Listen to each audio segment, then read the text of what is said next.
We're living our truth now. Crystal, what? Krista who? Christadelphian? Did you say Christian Dolphin? So are you from Philadelphia?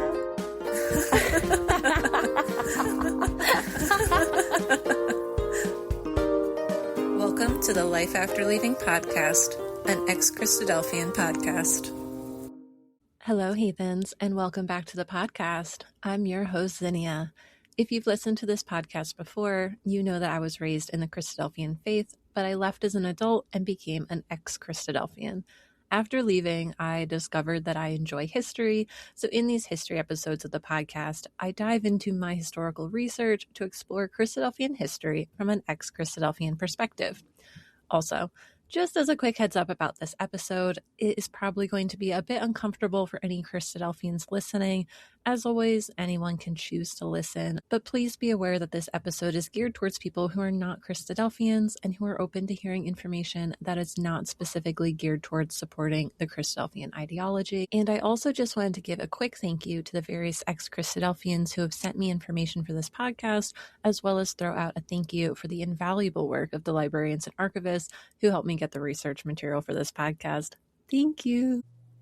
Also, as a reminder, any sources I mention in this episode will be linked in the description below the episode, and if there's no link available to share, then you can email me and I'll be happy to share a copy of the source if you're interested in it. Ooh. Okay. So I'm very excited for you to join me today as we will be diving into part 2 of my research on Dr. John Thomas's medical qualifications. Part 1 in season 3 was focused on John Thomas's background as a surgeon, his schooling and early adulthood in England, and the status of his medical qualifications when he immigrated to America. So most of the information we already discussed was centered around his time in England and the early years of his medical schooling. So in part 2, we'll be focusing on his involvement in medicine while in America and on his schooling in America related to his MD degree. Before we dive in, there are 2 things I want to do.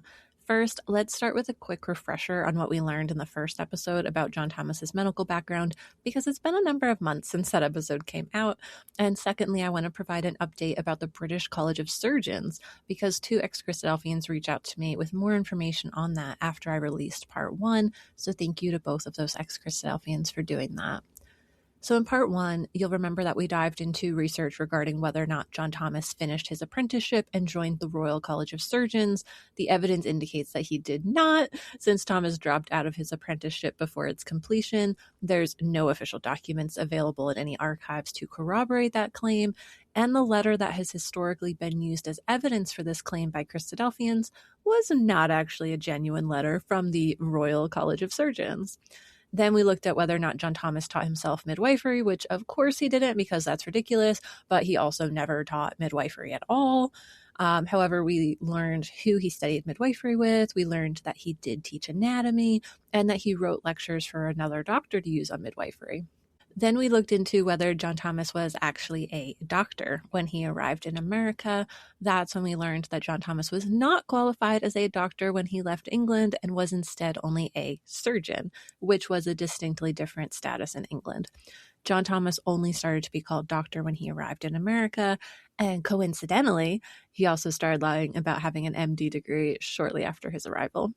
We also looked at solid evidence showing that John Thomas lied about having an MD degree while simultaneously claiming that he was seeking the truth for at least 15 years. Then we wrapped up by looking at all the reasons that have been provided over the years for why John Thomas left for America in the first place, and discussed a theory by Christadelphian Alan Eyre that John Thomas fled England because he had an illegal medical practice in London for several years. So we covered a lot in that episode. And the second thing I wanted to do, as I stated before, is I just want to share some additional information regarding that mysterious letter from the British College of Surgeons that I mentioned in the last episode on his medical qualifications. You may remember that I reached out to the archivist at the Royal College of Surgeons to determine if the letter used by Christadelphians as proof of his membership was real, and they were able to determine that it was not. So I speculated that it may have been fraudulent, but there's a little more nuance to it that I want to share while we're still talking about this topic.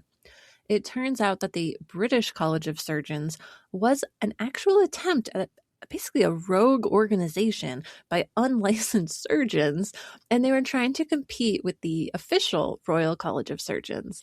It's actually discussed in The Lancet in several editions. You could find it in the October 10th, 1829 edition, the January 16th, 1830 edition, and the January 30th, 1830 edition. And these articles actually allow us to corroborate the evidence because it records that at the first meeting of this British College of Surgeons, they established 3 different classes of practitioners.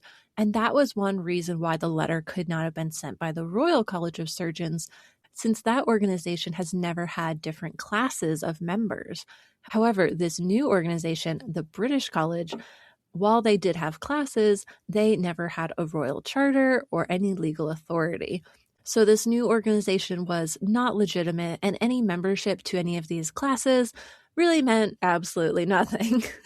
What was also interesting is that the Lancet mentions the Royal Western Hospital when discussing this new organization. And you'll remember that this is the hospital that John Thomas worked at. I had trouble finding evidence that it even existed, and the archivist had not heard of it when I reached out to them. So at first I thought, oh, maybe that's just a weird coincidence. But then I saw that the leaders of this rogue organization all seemed to be practitioners at the Royal Western Hospital. In the record of the first meeting for the British College of Surgeons, a surgeon at the Royal Western Hospital is listed as the principal of this organization, and it records a Mr. John Thomas initiating a motion during the meeting.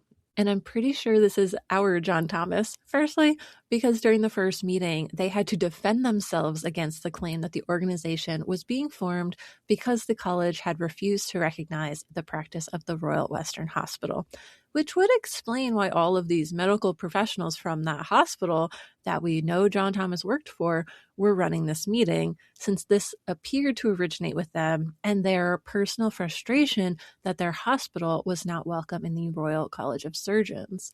Secondly, these individuals were also professionals in the medical field who were not members or were dissatisfied members of the Royal College of Surgeons. Since we know that John Thomas was ineligible to be a member of the Royal College of Surgeons, that gives him motive to be involved, since he was probably frustrated with being excluded from that organization, even though that was his own fault. And the third reason why I'm pretty confident this was our John Thomas was because it was revealed, and this will surprise none of you at this point, that it was essentially a scam. We are seeing this pattern over and over, that John Thomas was a fraud and a liar. One writer wrote that, quote, "The promoters of the British College had the hardihood and the folly to establish their institution by one of the most disgraceful hole-and-corner measures that we ever remember," unquote. Apparently, they lied about what was going to happen at the meetings, and instead of holding a public meeting as they had advertised to discuss whether to form this college, they instead mailed everyone the bylaws and said it had already been established without any public meeting and without allowing even a single word to be said against its formation. So while the founders were claiming that this organization was going to be less corrupt, they instead had a secret meeting and lied to those who had been interested in participating in creating a new organization. Unsurprisingly, it does appear that the organization was unsuccessful in gathering enough support to actually advocate for establishing it, and the organization seems to have quickly dissolved without ever being recognized as legitimate in any way. So yes, that letter that John Thomas held on to his entire life proves absolutely nothing, since what it was saying was that he was a member of an organization that he tried to help found himself, which doesn't appear to have even existed for 6 months. Although I guess it proves something because it provides further evidence that John Thomas was a scammer, because despite knowing that the organization had never been legitimate and did not even exist by the time he left for America, John Thomas continued to keep this letter until his death and used it to claim membership to a prestigious organization. And what's even crazier is that this was still fooling people up until last year when we debunked it on the podcast. So to wrap up this update on the British College of Surgeons issue, the last instance I was able to find of the British College of Surgeons in the Lancet was when a writer to the Lancet wrote, quote, An institution originating in such an unprecedented breach of faith and in a meeting of such an ultra hole and corner character cannot receive the sanction or the support of the honorable members of a liberal profession. On the contrary, they can look upon it with no other feelings than those of indignation and disgust. And this single exposure of the unstable and corrupt character of its foundation will, we trust, provide a sufficient caution to those who thus far have been misled by the tinsel of a glittering exterior, unquote.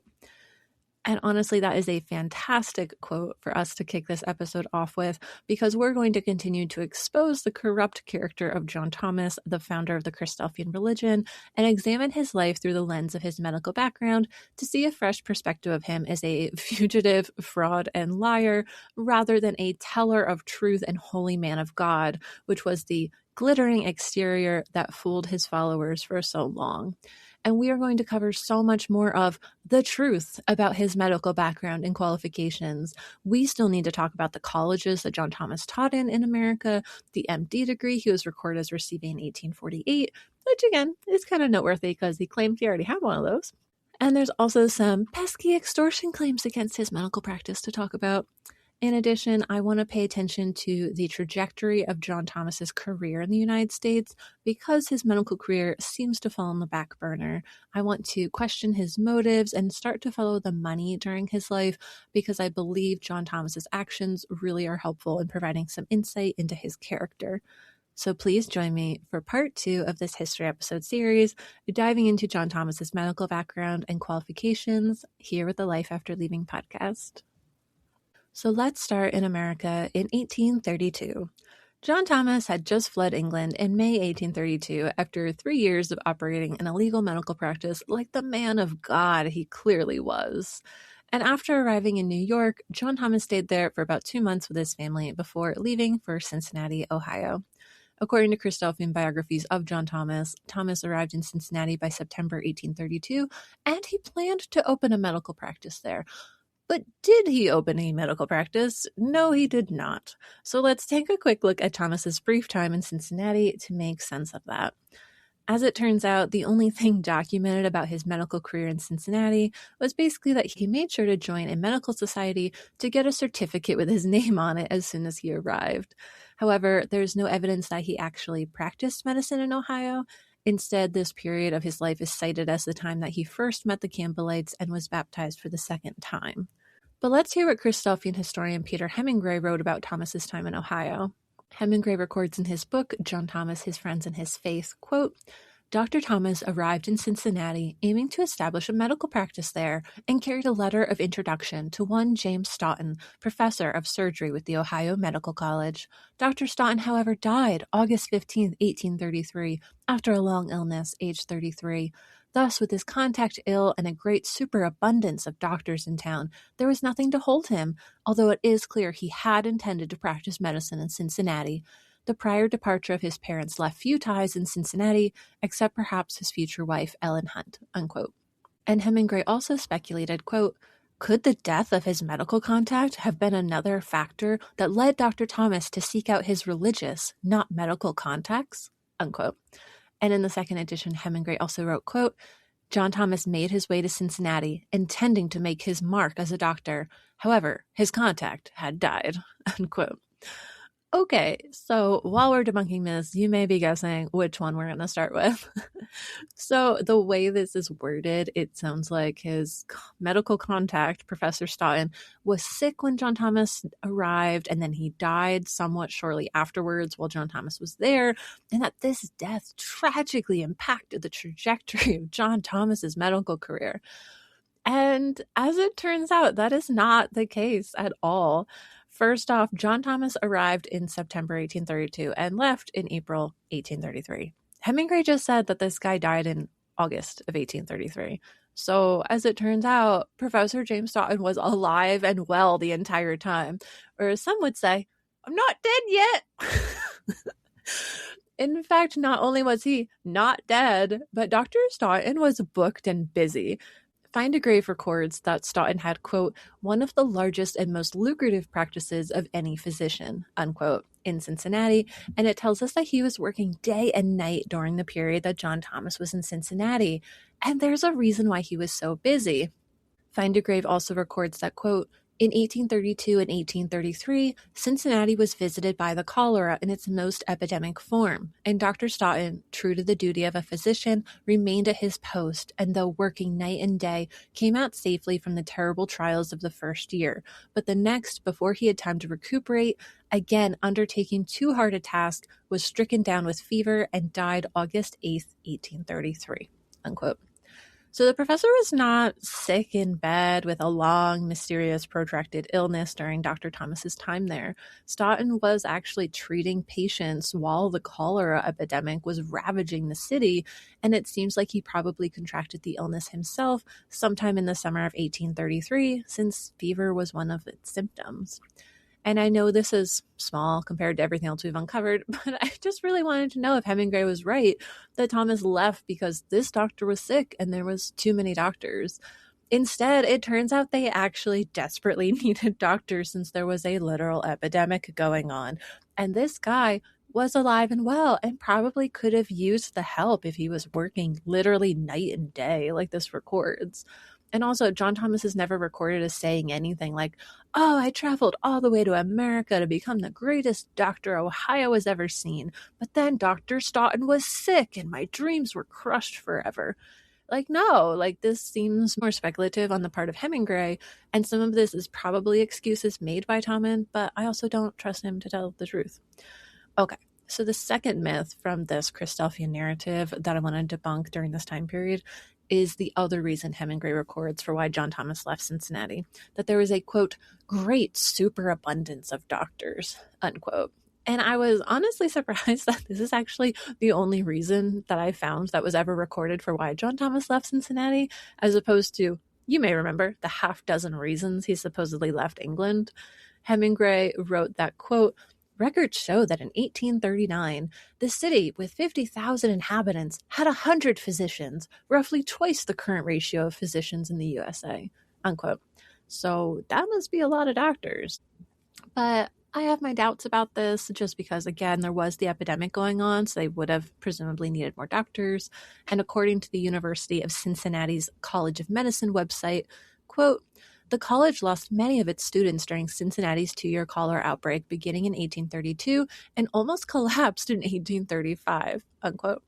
So it actually seems like John Thomas left Cincinnati right as it needed doctors, teachers, and even medical students during the cholera epidemic.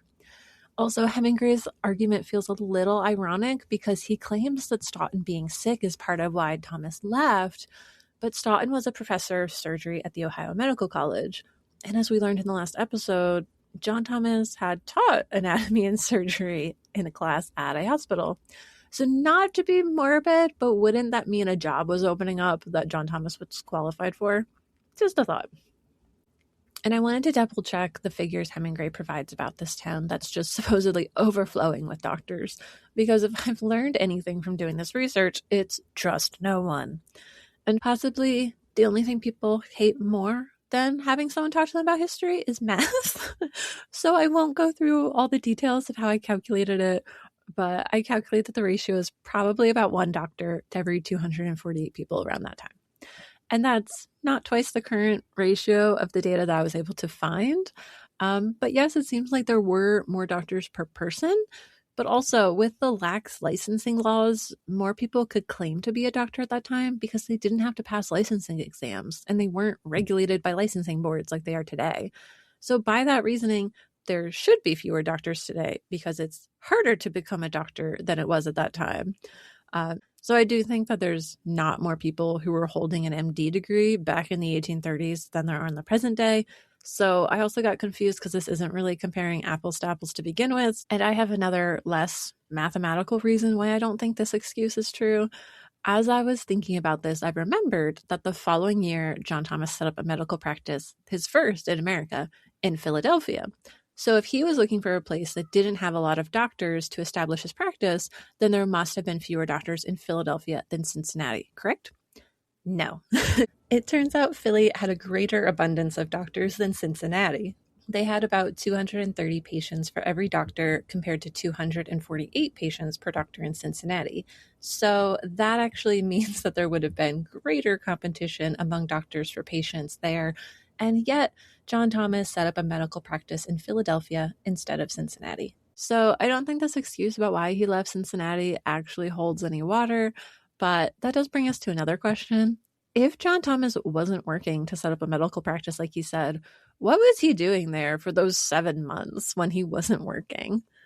And Hemingway claims that we don't know.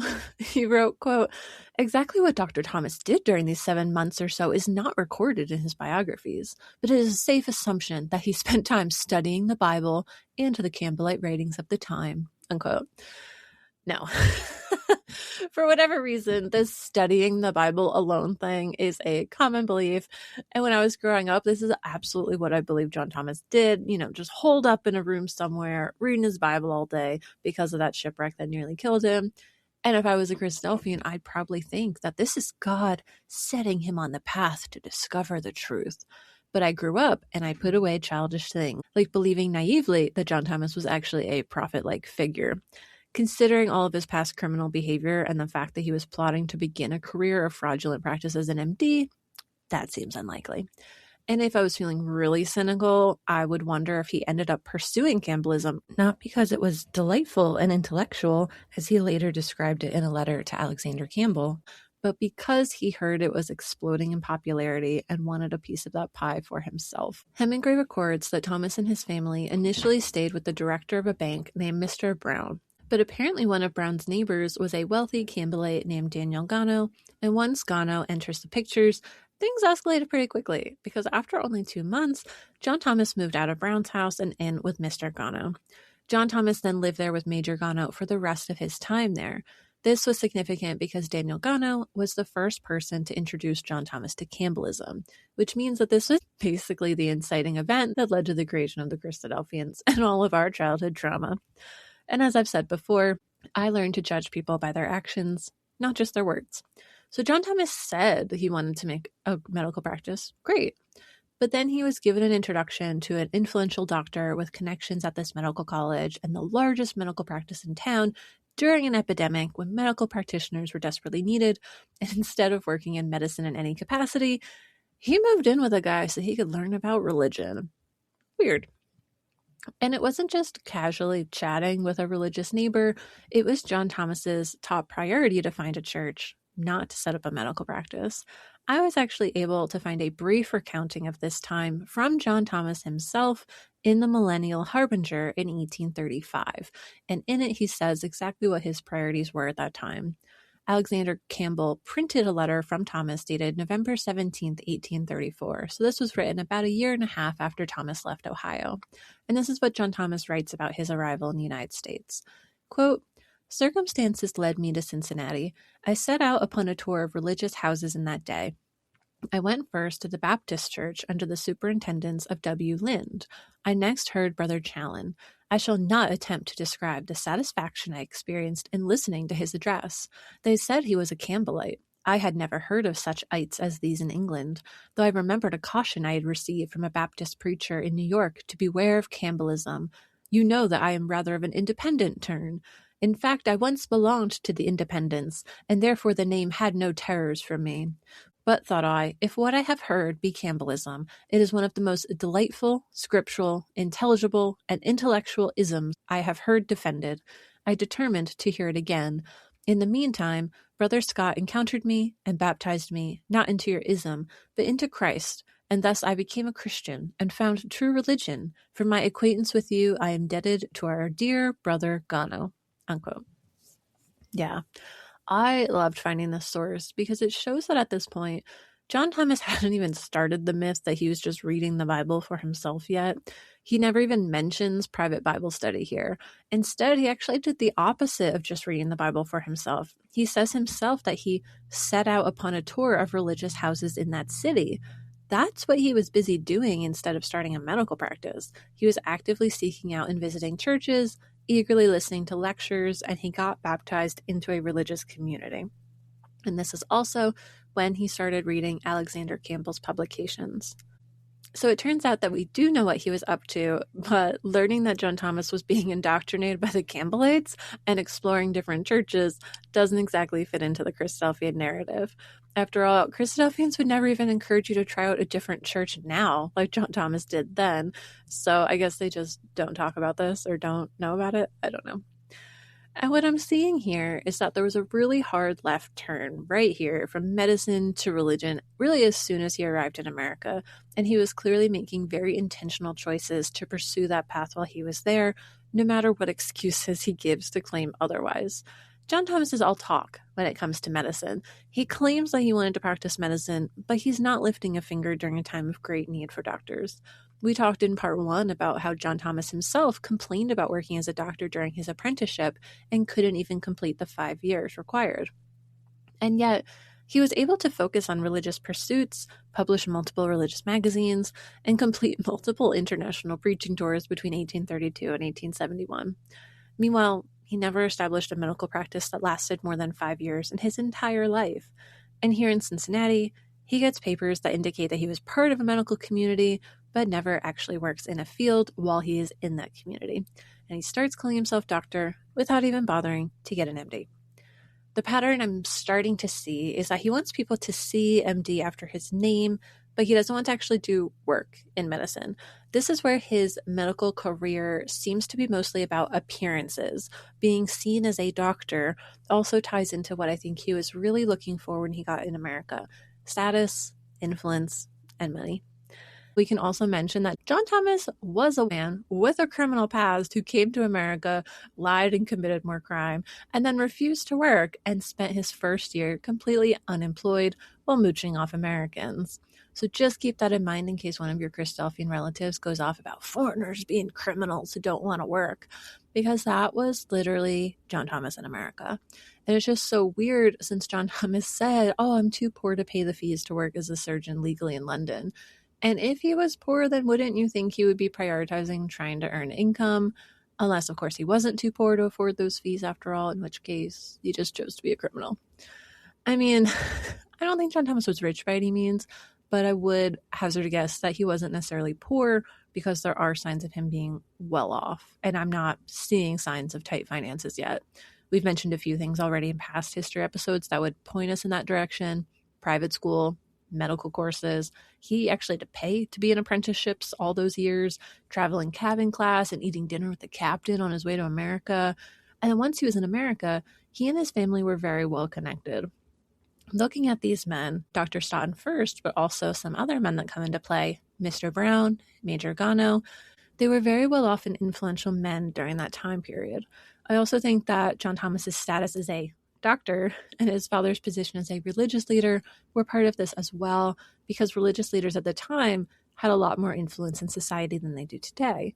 So either John Thomas and his dad, who was originally with him when he arrived in America, had money to live on, or they were presumably seen as being aristocratic enough that they had access to people generous enough to support them once they arrived. So I think that all comes into play as we notice that John Thomas is not working when he gets to America and is instead making excuses for why he's not working. You know, there's just too many doctors in this town. I could never get a patient here. Sure. I have my doubts. And the other thing I actually agree with that Hemingway records from around this time is that John Thomas was also probably looking for a wife. Hemingway's research revealed that Mr. Gano's wife was the cousin of Dr. Thomas's future wife, Ellen Hunt. So John Thomas probably met his future wife during this time. Hemingway speculated that maybe Ellen came to visit her cousin in Cincinnati. And personally, even in the present day, I could see eligible singles coming to visit an ecclesia out of the blue because they got a message that an eligible bachelor from out of the country would be there for a while. I still remember one year, one of my cousins told us that they used the list of attendees for Manitoulin to create a list of potential suitors, and they were trying to call dibs on these men that none of us had even met yet. So yeah, Ellen probably got a tip that this single English doctor with the hot black beard was in town, and she went looking to see for herself. And this makes a lot of sense to me because she and her family live several states away in New Jersey, So she didn't actually live close to him, and there's no record of him spending time near her family in New Jersey during those years, so it would make sense that they could have met this way. Unfortunately, or perhaps suspiciously, John Thomas essentially never spoke about his wife. No one actually knows for sure when he first met her because he never thought that was worth talking about, and no one bothered to include those details in his biography either. But based on who he met around this time, the places he was, he may have been starting to think about marriage around this time. And it's understandable why. He didn't have that much money, presumably, and some men are gold diggers. If they could find a woman who was older or not very attractive or had some other attribute that made her less marriageable by the standards of the day, then gold digging men would have a better chance of being able to marry into a family with wealth or status. And it just so happens that Ellen Hunt was 28 or 29, which would have been on the older side for someone who was unmarried at that time. And she was also known throughout her life for being sickly and suffering from disability from tuberculosis. So just saying there was some signs. And while we're on the topic of gold diggers, in the book Demon of Unrest, it actually mentions one awful person named James Hammond who specifically courted a woman who was considered really unattractive because he wanted her wealth. After marrying her, Hammond became one of the wealthiest men in the state and was able to retire from working. It was also recorded that he was a pedophile who raped his 4 nieces, and he was a racist who promoted beating enslaved people. Yet, despite all of that, that nasty old white dude who only cared about accumulating wealth for himself was able to get access to immense political power and became a senator. So that's just a fun, random fact about American history. And it's so good that history doesn't repeat itself, right? Okay. So let's leave Cincinnati, Ohio. After hanging out unemployed for almost a year, John Thomas left in April 1833 and went southeast to the state of Virginia. Hemingway records, quote, Dr. Thomas was promised a much better medical opportunity in Richmond, Virginia, so he caught the Ohio riverboat bound for the East Coast, unquote. Okay, come on. Let's drop this whole medical career pretense because, spoiler alert, he's not going to set up a medical practice here either. I mean, first off, I'm surprised that Hemingway did not notice, but John Thomas never even went to Richmond during this time, despite that supposedly being the reason why he was going to Virginia at all. Instead, as far as I can tell, John Thomas actually went to Virginia to meet Alexander Campbell of the Campbellites because he went straight to Alexander Campbell's house, which was nowhere near Richmond, Virginia. Richmond is on the eastern side of present-day Virginia. Meanwhile, Campbell lived in what is now West Virginia, a completely different state than our present-day state of Virginia. They were very far away. And since they used horse and wagon in that era, I looked up the distance it would take to bike between these two places in Google Maps, just because I think that's the most comparable speed we could estimate. And it said it would be about 24 hours between those two places. So, no, not the same thing. Let's ignore this pretense about starting a medical career in Richmond for this time. And part of the reason I'm so confident in what I'm saying is because Alexander Campbell actually records the time he spent traveling with John Thomas during that time. And he was introducing Thomas at the Campbellite meetings in Virginia, and he was encouraging him to begin his work preaching in their community. In Campbell's 1837 edition of the Millennial Harbinger, he wrote, quote, Thomas called on me in Bethany on his way eastward. He was recommended to me by the brethren in Cincinnati. While he sojourned a few weeks with me, I formed a very favorable opinion of his devotion to the truth, his zeal, and general talents, insomuch that I strongly urged him to give himself to the study of the word in order to general usefulness. I advised him to go to Eastern Virginia, not as an editor, but as a physician and preacher of the word, unquote. So John Thomas seems to have spent a few weeks to a month just shadowing Alexander Campbell and mooching off of him, probably. And this is now the second time that John Thomas was advised to head east to Richmond, now that Campbell is reiterating that. But instead, he spent the following 3 weeks visiting other Campbellites on his way to Philadelphia. And I did want to mention Campbell again, because I think having more context here on this relationship with Campbell is relevant to help us understand what Thomas may have been thinking and planning during this time, because obviously his mind was not on medicine. I didn't realize this at first, but so far, John Thomas was networking with the rich in West Virginia, just like he did in Cincinnati. Campbell was actually the richest man in that region. Campbell was said to have a very large and prosperous farm in what is now West Virginia. He had a large home, and he had built a really successful magazine, which brought in additional income from subscriptions. So this man had status, money, and influence. And isn't it just a funny coincidence that John Thomas, who had no interest in money at all, according to the Christadelphians, would soon be imitating Alexander Campbell? Within a few years, he would be looking to buy a farm in Virginia and start his own religious magazine. I mean, we're jumping ahead a little bit, but I can't be the only one who sees a parallel here. I think John Thomas wanted what Alexander Campbell had, and I think he was trying to figure out how to replicate Campbell's success so that he could also have a big home on a farm where he could publish his religious magazine and travel into the local community. So after this short trip to Virginia, and with some stops in Maryland and Pennsylvania, he finally ends up in Philadelphia in June 1833. And I'm not entirely sure why he chose Philadelphia. I'm guessing that it may have been because it was closer to Ellen Hunt in New Jersey, who he did marry shortly after settling there, or because it seemed like a good place to start his new life as a preacher, since he was now bringing letters of introduction to begin networking with Campbellites instead of doctors when he arrived in this new town. And also, John Thomas did all of that travel across multiple states between April and June, and I would like to point out that this was still several months before Professor Stoughton got sick and died. Stoughton was still alive and well up until John Thomas left for Philadelphia. Oh, did you already forget about Professor Stoughton from Cincinnati? You know what? That's fair, because Stoughton clearly was not important to John Thomas's career, and we need to stop saying that his death was relevant to John Thomas, okay? Also, Peter Hemingway found an interesting tidbit about Dr. Thomas in Philadelphia that I will share with you.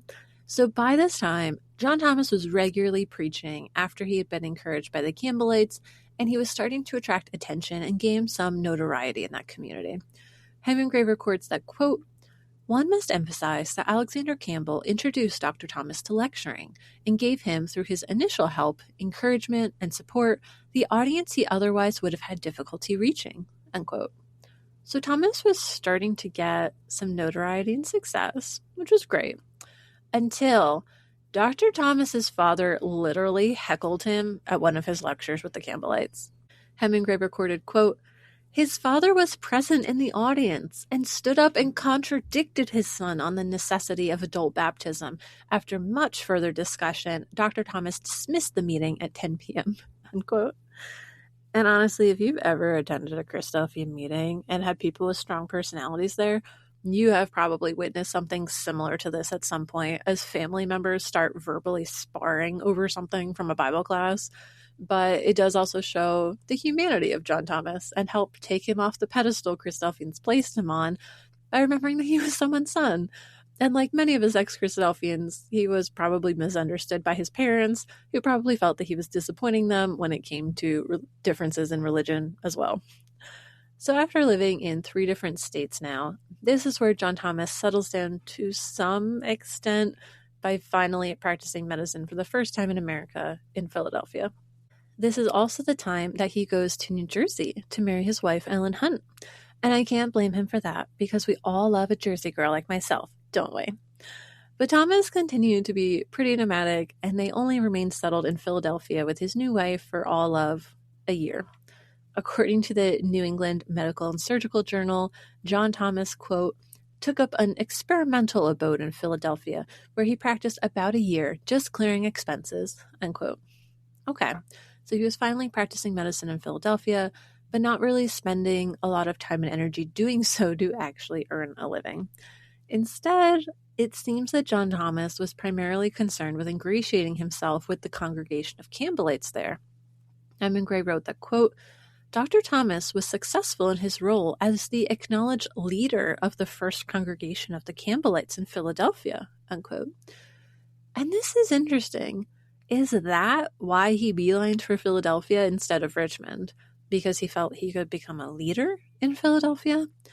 And for the rest of this episode, just pay attention to this because we're going to see John Thomas's desire to be a leader pop up an awful lot for someone who claimed to have no desire to be the leader of a religion.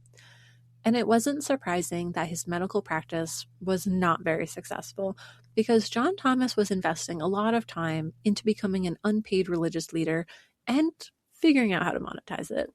He decided after being a Campbellite for like a year and a half that he should basically be the 1800s version of a guy with a podcast. So he created a magazine called The Apostolic Advocate where people would mail him money to subscribe to it. Hemingway talks about the rocky start of this magazine this way, quote, Dr. Thomas published the magazine prospectus around March 1834 at his own cost. The results were disappointing. Less than 100 subscribers, but Alexander Campbell came to his aid in the Millennial Harbinger of April 1834, and the list increased to 1,000, unquote. So my first question is, how much money are we talking? The magazine was advertised in Campbell's Magazine as initially costing $1 a year. So with 1,000 subscribers, that's $1,000 in 1832. But in today's American dollars, that would be $37,688. Or for our international listeners, that's about 27,526 pounds or 54,150 Australian dollars. So it's actually pretty good money just from a side hustle. I have not made any money from this podcast, and it costs me money to do this. So yeah, that's a lot of money when I think about it for your writing and editing efforts. But you know, John Thomas wasn't in it for the money. So it's totally coincidental that he ingratiated himself with this successful, wealthy guy, started a money-making venture, and used that guy's contacts to sell his product. Such a weird coincidence that God was calling him to start selling a product to church attendees. God works in mysterious ways. But according to John Thomas, he was just clearing expenses, which is pretty interesting considering his next moves, where we will learn a bit more about how he was financially supporting himself at this time.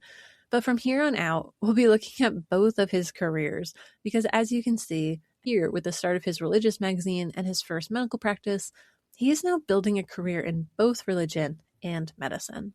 And now we follow John Thomas to our next location, Virginia. And just as a courtesy to our listeners, this next section is going to review a lot of material, so if you need a quick break, feel free to take one now before we get into this next section of this episode today. Otherwise, let's go binge on some history. So after a year in Philadelphia, John Thomas finally decides that, yeah, he should be a doctor in Richmond, Virginia after all. So John Thomas and his family move into the house of some guy named Joel Braggs for 2 years, and they start living in Richmond. And it's recorded that John Thomas started having more financial success in Virginia, which must have been great for this young married couple. Although, John Thomas also claimed that he lost income during this time while at his medical practice because after his first year in Richmond, he was spending so much time traveling to preach instead of seeing patients, which is perhaps an interesting way of saying he's irresponsible with money and earning a livelihood. Or perhaps, and I think this is more likely, he just did not like working as a doctor, which we saw in England when he talked about fagging through the drudgery of physic work and dropping out to focus on theory of medicine instead. I suspect that writing about theories and ideas was what he preferred. Either way, it's documented that John Thomas was spending a lot of time on religion, although he did still have a medical practice at that time in Richmond. Also, when we talk about what job was paying his bills at the time, one thing that I don't think we talk about enough is that John Thomas took a paid pastor position in the Campbellite meeting when he moved to Virginia. Hemingway found a church history which says that, quote, the first regular pastorate was filled by John Thomas, recently of Philadelphia and not long from England, who preached his first sermon in Sycamore on May 15th, 1834. He was a man of intellect and culture. His ministry closed in 1836, unquote. And Hemingway also said that, quote, Dr. Thomas took little benefit financially from his pastorate. According to the record in the Apostolic Advocate of 1838, he was given only $100 in a little over 2 years, and that by private donation. He supported himself by the practice of medicine, the advocate, and some funds from the sale of real estate of a relative. He was also, it is clear, supported on his travels by those to whom he went to speak, unquote. But I will point out that this income is self-reported, and John Thomas would have been a great candidate for an audit, just given his history.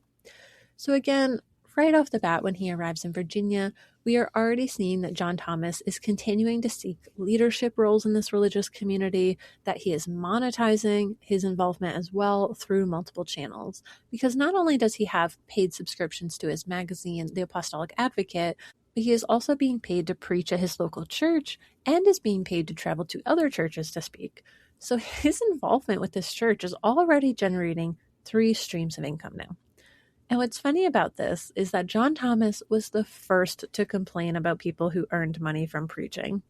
Hemingway quotes Thomas as saying that paid clergy were, quote, goat milkers, from milkers of goats and fleecers of sheep, men who robbed their congregations while feeding them husks, unquote. But as it turns out, John Thomas continues to be the walking embodiment of hypocrisy, because he was earning money from the church through multiple avenues, and it was not always ethical. And there's another little piece of income mentioned in that quote I read about how he supported himself. Besides medicine and his religious work, Hemingway said that John Thomas sold some real estate from a relative, and that's a little odd when you think about it, because his family was generally alive and well, and many had started returning to England. Well, as it turns out, Ellen's father died in 1832, and her mother died just 2 years later in 1834, which would have been only months after John Thomas married their daughter in January 1834. Again, I'm not saying definitively that he was a gold digger, but that timing sure worked out in his favor to get money out of his marriage. Because again, women did not have equal rights at that time, so her parents' money would have then been legally transferred to her husband and any other, siblings after her parents' death. And I suspect that this man was trying to build an empire to make money during this chapter of his life, based on what I'm starting to see. And I suspect that Thomas made pretty good money from selling this land and collecting Ellen's inheritance, because after 2 years in Virginia, John Thomas made plans to retire from working in Richmond and move to the country. And I guess that verse about thou shalt submit to your husband must have been taken to mean that when your husband says it's time for him to retire using your dead parents' assets, you have to say yes. So in the New England Botanic Journal, it records that after the 2 years living in Richmond, he, quote, bought a farm in Amelia County, Virginia, and purchasing a printing press and types, he retired to leisure with dignity to carry on the war in the retirement of rural solitude, unquote. And sure, we would all love a relaxing retirement on a beautiful rural property to just spend writing for fun, but it seems a little funny when he was supposedly just clearing expenses in Philadelphia 2 years early, and then this preaching was apparently interfering with earning income from his medical practice while living in Richmond. And before that, he was an unemployed freeloader. Not long before that. But somehow they have money for a large farm, and he's able to retire. Interesting. So it was the end of 1836 when they moved to their new farm in the country. But things started to go south with the Campbellites just a year later in 1837. So things were probably already getting tense by the end of 1836 when they were moving away.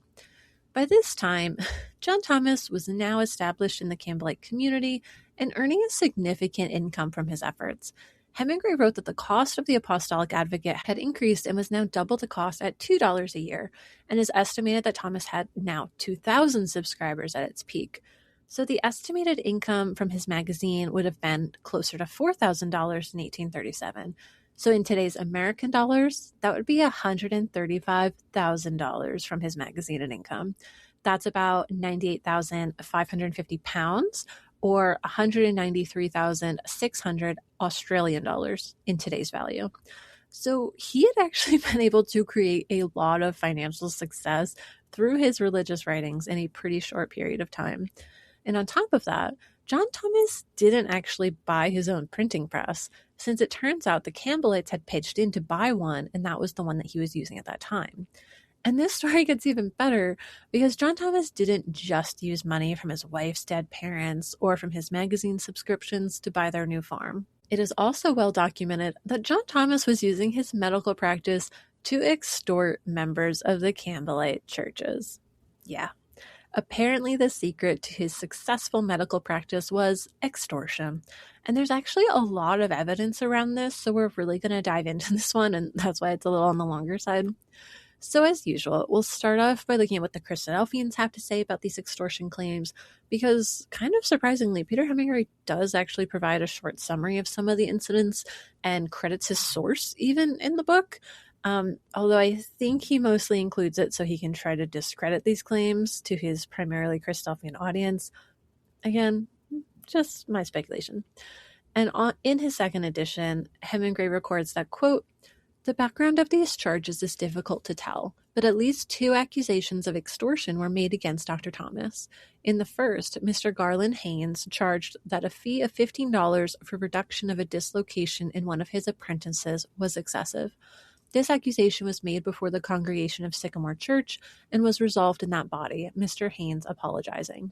The second was more serious, for a flyer called The Defense of Dr. John Thomas was widely circulated among most of the Virginia churches of the Campbellites, accusing him of extortion, this time in the case of Jemmy Griffin.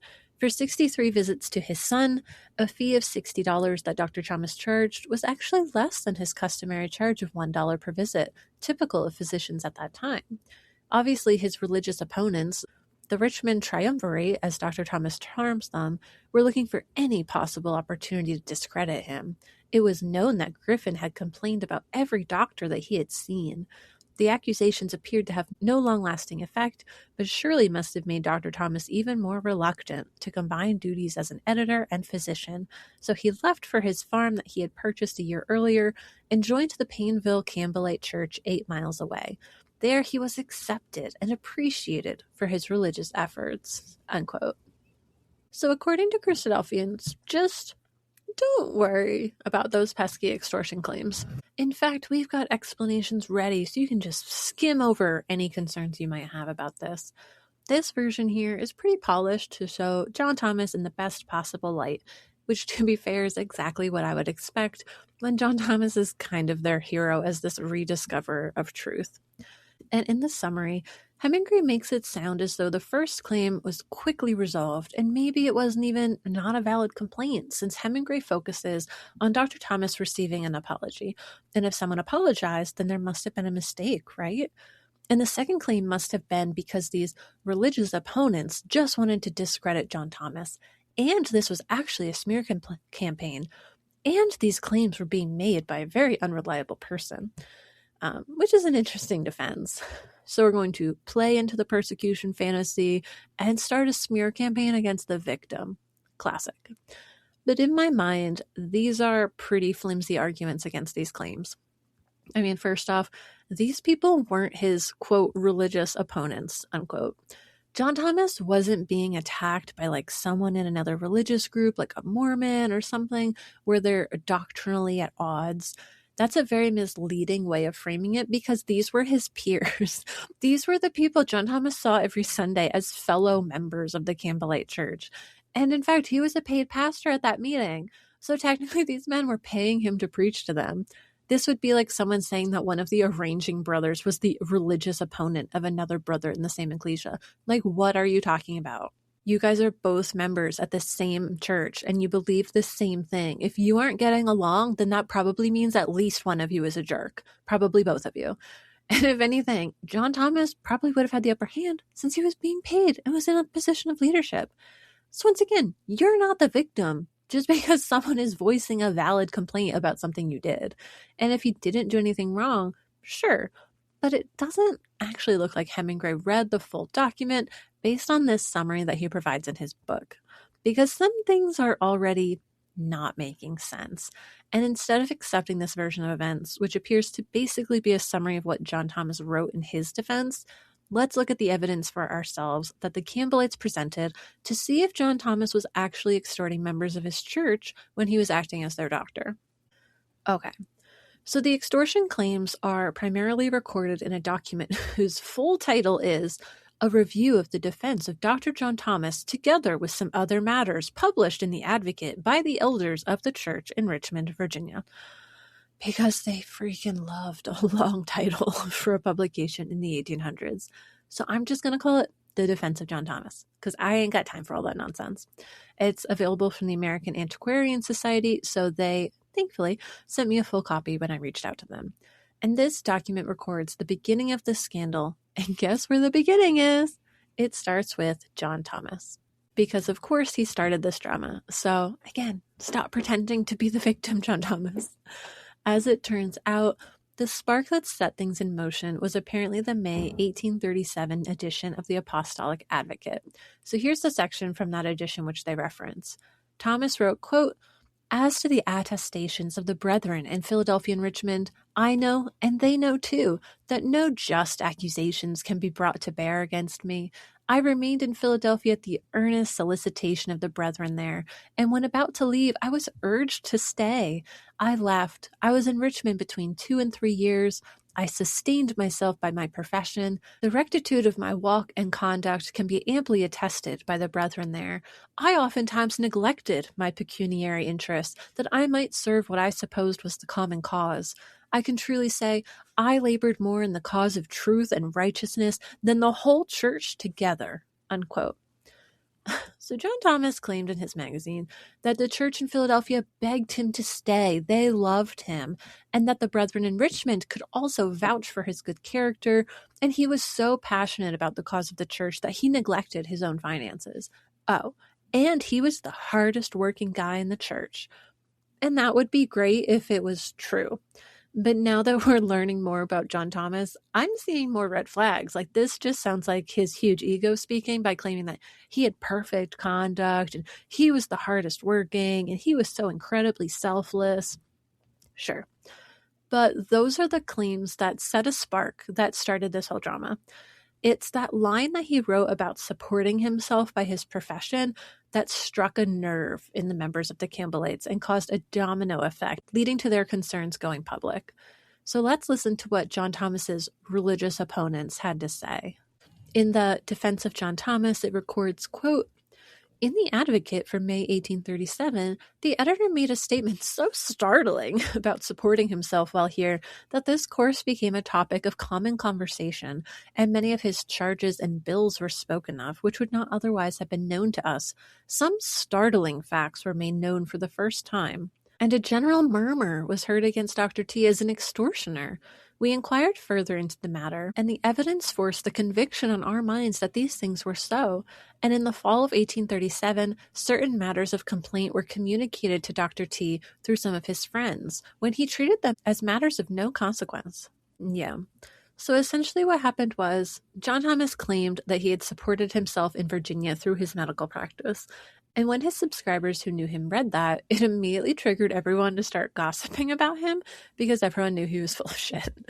It sounds like numerous people were upset about the bills they had received from him and started pulling out literal receipts to discuss exactly how he was supporting himself.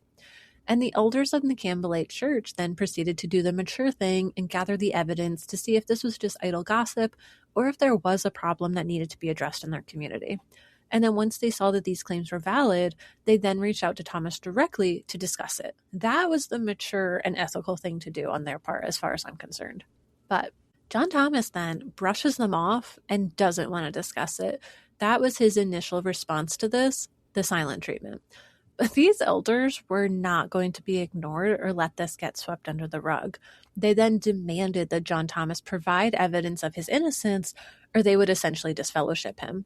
They wrote, quote, "Since his course in the city as a physician was made known to us, we have been compelled to consider him as a covenant breaker and an extortioner, and in such light shall we be obligated to view him until he satisfies us of our error and of his correctness. And if he should fail to do that, we shall no longer recognize him as a Christian brother and consider ourselves as having no connection with him whatever." Unquote. Okay, so clearly the evidence was pretty compelling because they were ready to give him the boot if these claims were true. But they also gave him the chance to provide evidence that he didn't do anything wrong, if this truly was a smear campaign like he tries to say it is.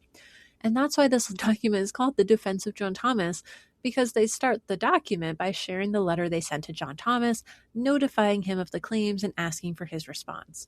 And now that they escalated this and reached out again, they finally got a response from John Thomas, which is what they published. And this is what I think Hemingway was quoting for his argument against those extortion claims. Because instead of providing evidence that he's innocent and calmly creating a case for his innocence, Dr. Thomas initially responds like a total narcissist and starts lashing out at everyone and hurling insults at the elders in the church who are trying to work with him to address these rumors. So in his defense, he starts with an angry rant insulting all of the men who wrote this letter to him, essentially calling them stupid and pointing fingers at them for random things while saying like he's better than them. And I'm not even kidding. John Thomas said, and I quote, T.J. Glenn is one of the most unfit men imaginable for the elder of an intelligent society. Mr. Bragg is an honest but scripturally ignorant man. He knows that the study of the word of the Lord day and night is not his delight. And I believe that the cause of his enmity to me may be traced to this, unquote. I think this is such a bizarre but also hilarious insult. John Thomas is like, he's mad at me because I like reading the Bible more. Like, come on, that's so silly. And even here, he's both insulting and antagonizing his men and trying to claim that he's the victim. They're just jealous of me. Like, stop, John Thomas. You're embarrassing yourself. But he didn't stop there. John Thomas went on to say that these men were, quote, a millstone about the neck of the church, unquote, and illustrate the, quote, iniquity of my enemies, unquote. This is called deflection because after lashing out and pretending he's the victim, he just starts saying all of these irrelevant things, and it's just not helping his case. He was supposed to be providing evidence of his innocence, not acting like a wet cat in a bathtub. At this point, John Thomas is just lashing out because he got caught extorting people and has no defense. He got caught because he was being arrogant and boasting and lying in his publication. And he wanted to sound so innocent and like such a hard worker, but instead he's really casting a spotlight on his finances, and that was all it took to start a chain reaction that led to this major investigation by the church. Oh, and don't forget that this publication that they read, that was one of the ones that had the fake credentials on the cover of MD. So for all his talk, it is not his enemies who are guilty of iniquity, especially with that salty attitude. Okay, so after his ranting, Thomas finally shares his version of events, which I'm sure are completely truthful because this is a man of God. He is God's truth, right? We'll find out. But his defense is essentially the same as what Hemingway recorded. So regarding the first claim about the dislocated shoulder, John Thomas said that the charge of extortion was, quote, already investigated before the church and decided in my favor, unquote.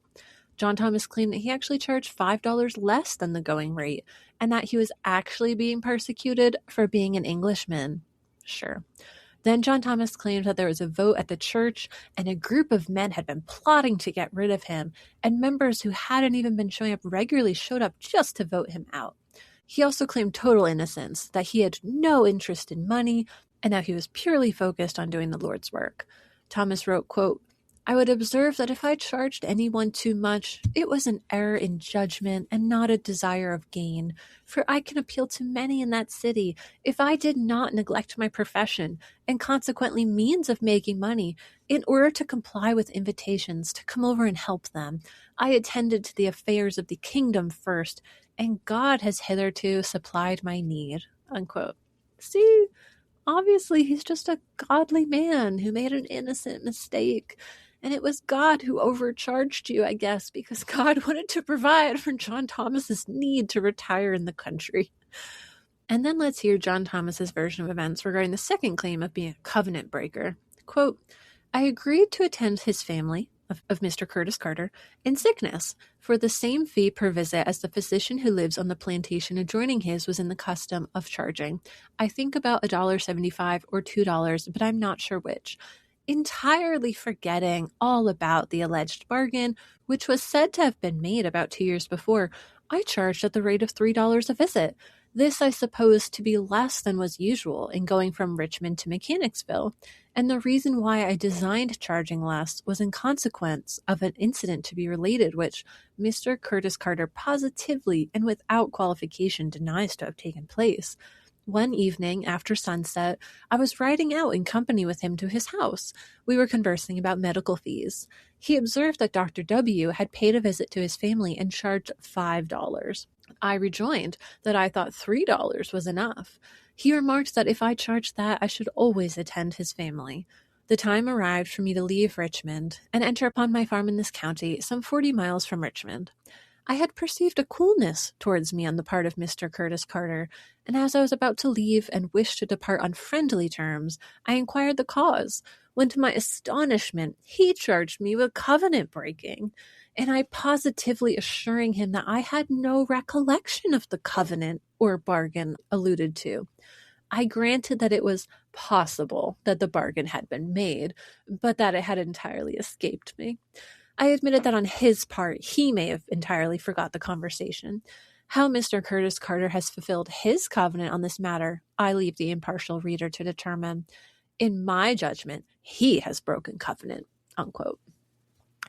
John Thomas also said that he tried to pay Mr. Carter back the difference after that conversation, but Mr. Carter refused the money. But overall, this seems like all of the classic narcissistic excuses that avoid accountability and any genuine repair of the relationship to actually leave on good terms. John Thomas was saying, I didn't do it. And if I did, it's because I forgot what I promised. And when you insist that I did, I'll gaslight you and refuse to be accountable for my actions. And when you insist that I did do something wrong, I'll say I'm the victim and you're actually the one who did something wrong. He just keeps evading and deflecting over and over. There's just so many layers of excuses that keep coming out the longer they have this conversation. And then John Thomas starts bullying his accuser later by publishing insults against him. John Thomas said that, quote, Curtis Carter, he's a wealthy, quarrelsome, obstinate man. He is morose, distant, and disorderly, and had he been a poor man, would have been either publicly reproved or suspended, unquote. Which honestly explains why John Thomas wanted to be rich, because it sounds like he believes that rich people are often insulated from the consequences of their shitty actions, which again, we still see in the present day. And John Thomas's behavior here reminds me of something I saw online called the narcissist prayer, and it goes like this. That didn't happen, and if it did, it wasn't that bad. And if it was, then it's not a big deal. And if it is, then it's not my fault. And if it was, I didn't mean it. And if I did, you deserved it. And these sound a lot like the excuses that we're hearing John Thomas using here. But as implied by the name of this prayer, these are also attributes of narcissism. Narcissistic people are also known to have a need for admiration, a disregard for others' feelings, and an inability to handle any criticism. And while I cannot diagnose anybody with anything, these are the exact attitudes that we are seeing in John Thomas, so I highly suspect he had a very narcissistic personality. So now that the elders had Thomas's version of events, the elders of the Richmond church mailed him their reply to his defense, and they expected that he would write a reply and publish it in his magazine. So they waited and waited and waited. But John Thomas, who had come out swinging in his defense, all of a sudden, radio silent again. He did not publish their response, and he did not even attempt to defend himself a second time. They also offered to have a tribunal, either professionally or within the ecclesia, and he declined. So their response to being ignored by John Thomas when they tried to give him closure and bring this to a higher level so it could be resolved was to write, quote, we think that justice is not what he wants, but we take it as a confession that he knows he is guilty of the charges preferred against him, unquote. So after several months without any acknowledgement from John Thomas, the elders wrote the rest of this burned document. And what's interesting is they actually presented documentation for more cases here, which Hemingway doesn't even mention at all. There's a bill from Brother James Griffin, who complained that his bill was too high, and apparently he received a scathing letter from Dr. Thomas in reply. Then later, Thomas said that, quote, 12 or 15 visits charged in his bill ought to have been charged to someone else, unquote. And I can understand 1 or 2 visits as a clerical mistake. He's on the road. Okay. But charging someone an extra 15 doctor visits that they never actually had is pretty outrageous. And Hemingway, like John Thomas, offers no rebuttal for this complaint against him. And right off the bat, they contradict the version of events that John Thomas and Hemingway presented when he claimed that, quote, this accusation was made before the congregation of Sycamore Church and was resolved in that body, unquote. Because they start with this clapback, quote, was there ever a more perverse misrepresentation than this? We are sorry to see the doctor so loose in his statements, especially since he talks so much in praise of truth, facts, etc. Dr. Thomas was never tried in the church at Richmond on this or any other charge, unquote. Like, damn. They are decisively saying that what John Thomas said happened never actually happened. And that was a lie that gets repeated by Hemingway in his book. So there's another myth busted, and I didn't even have to do it myself. That was done in the 1800s. And this really sets the tone for their reply because they just eviscerate all of John Thomas's lies and provided the receipts to take down dozens of his lies one by one. It is truly a legendary document, and if I was teaching a class about the Christadelphians, that would be required reading. And even on that claim of having a trial at the church, they did provide more context, saying that Mr. Haynes had been tried in the church for use of some expressions injurious to Dr. Thomas as a physician. But this guy, Mr. Haynes, was the one on trial, and he was acquitted because he apologized. That's where the apology comes in. But it was a completely different matter on trial. It was Haynes on trial, not Dr. Thomas. And then they record what happened next after that trial with Mr. Haynes ended. And I can only describe this next section as pure villainy. This is the side of John Thomas that no Christadelphian wants you to know about. So after Haynes was acquitted for what he said about John Thomas, the roles were supposed to reverse. And Thomas was going to be on trial as well for what he said about Haynes. That seems fair. But that is not how it actually ends up playing out. This is what the elders of the church recorded about what actually happened that day. Quote, Mr. Haynes was then about to bring an accusation against the doctor for expressions used in the advocate when Dr. Thomas took the elder's chair and said to him, I am now elder. Please take your seat. Then proceeded to propose another matter, namely, whether the laws of the kingdom should be executed by the elders or by a majority of the congregation. And it was upon the vote in this case that some took up their hats and marched out. Not one and all, as misstated by Dr. Thomas, for he cannot have forgotten, that it was this vote on that question that produced a schism in the congregation. But we did not refer to the case of Mr. Haynes in our letter, having never considered that a case of extortion, nor did we refer exclusively to the case of Brother Curtis Carter, there being other cases equally chargeable with that offense, unquote. So this whole quote is absolutely wild to me. I mean, first, John Thomas is an absolute villain. He would rather divide that church in half and watch it crumble than to have to say a simple, I'm sorry to this guy. Like, parents, please teach your kids to apologize so they do not end up like this asshole. And second, the elders just pointed out that John Thomas was telling on himself, that he knew that some of his bills were unethical because he was now providing some examples to refute. And what's crazy is they're like, oh no, those weren't the examples we were thinking of, but thanks for sharing more examples, I guess. LOL. And third, I feel like this example helps illustrate the kind of ego and authoritative persona Thomas had. He was wielding this position as an elder and a brother like a weapon, which is probably somewhat similar to the most aggressive arranging brothers that some of us have met in different ecclesias. He was clearly using his authority among the group to protect himself from the consequences of his own actions. And it seems like he must have had a huge ego to even ask this question. I mean, he's basically asking, do you think I'll be able to rule over all of you in the afterlife without you even having a say in it? And these elders were used to being rulers. I mean, if we look at that time, Virginia was a slave-holding state at the time, and some of these men in this church literally owned other human beings. In some of John Thomas's bills, he also noted that he charged a lower cost for treating Black enslaved people than for the free white people that he was treating. He literally was putting a lower value on different people. So when I read later writings by Thomas where he claims he's the most humble guy you ever met, these are some things I think about because I think he had a huge ego, and I think he would have had a complete mental breakdown if he was treated the way that he treated those who he perceived to be below him. So then the elders discuss other claims, which again, Hemingway doesn't mention, and they provide more information on these claims.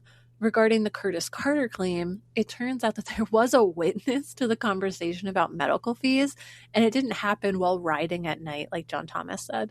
The witness, Mr. Ratcliffe, said that they had discussed the matter on the porch, and Thomas had agreed to charge Mr. Carter $2 a visit. But the bill was also literally published, and they showed on the bill that Thomas charged $7 for 2 visits, which means he billed $3.50 a visit instead of $2.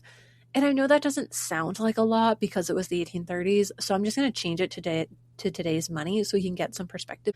For the Americans, that would mean that you agreed to pay about $75 for a doctor visit, but you were billed $132 instead.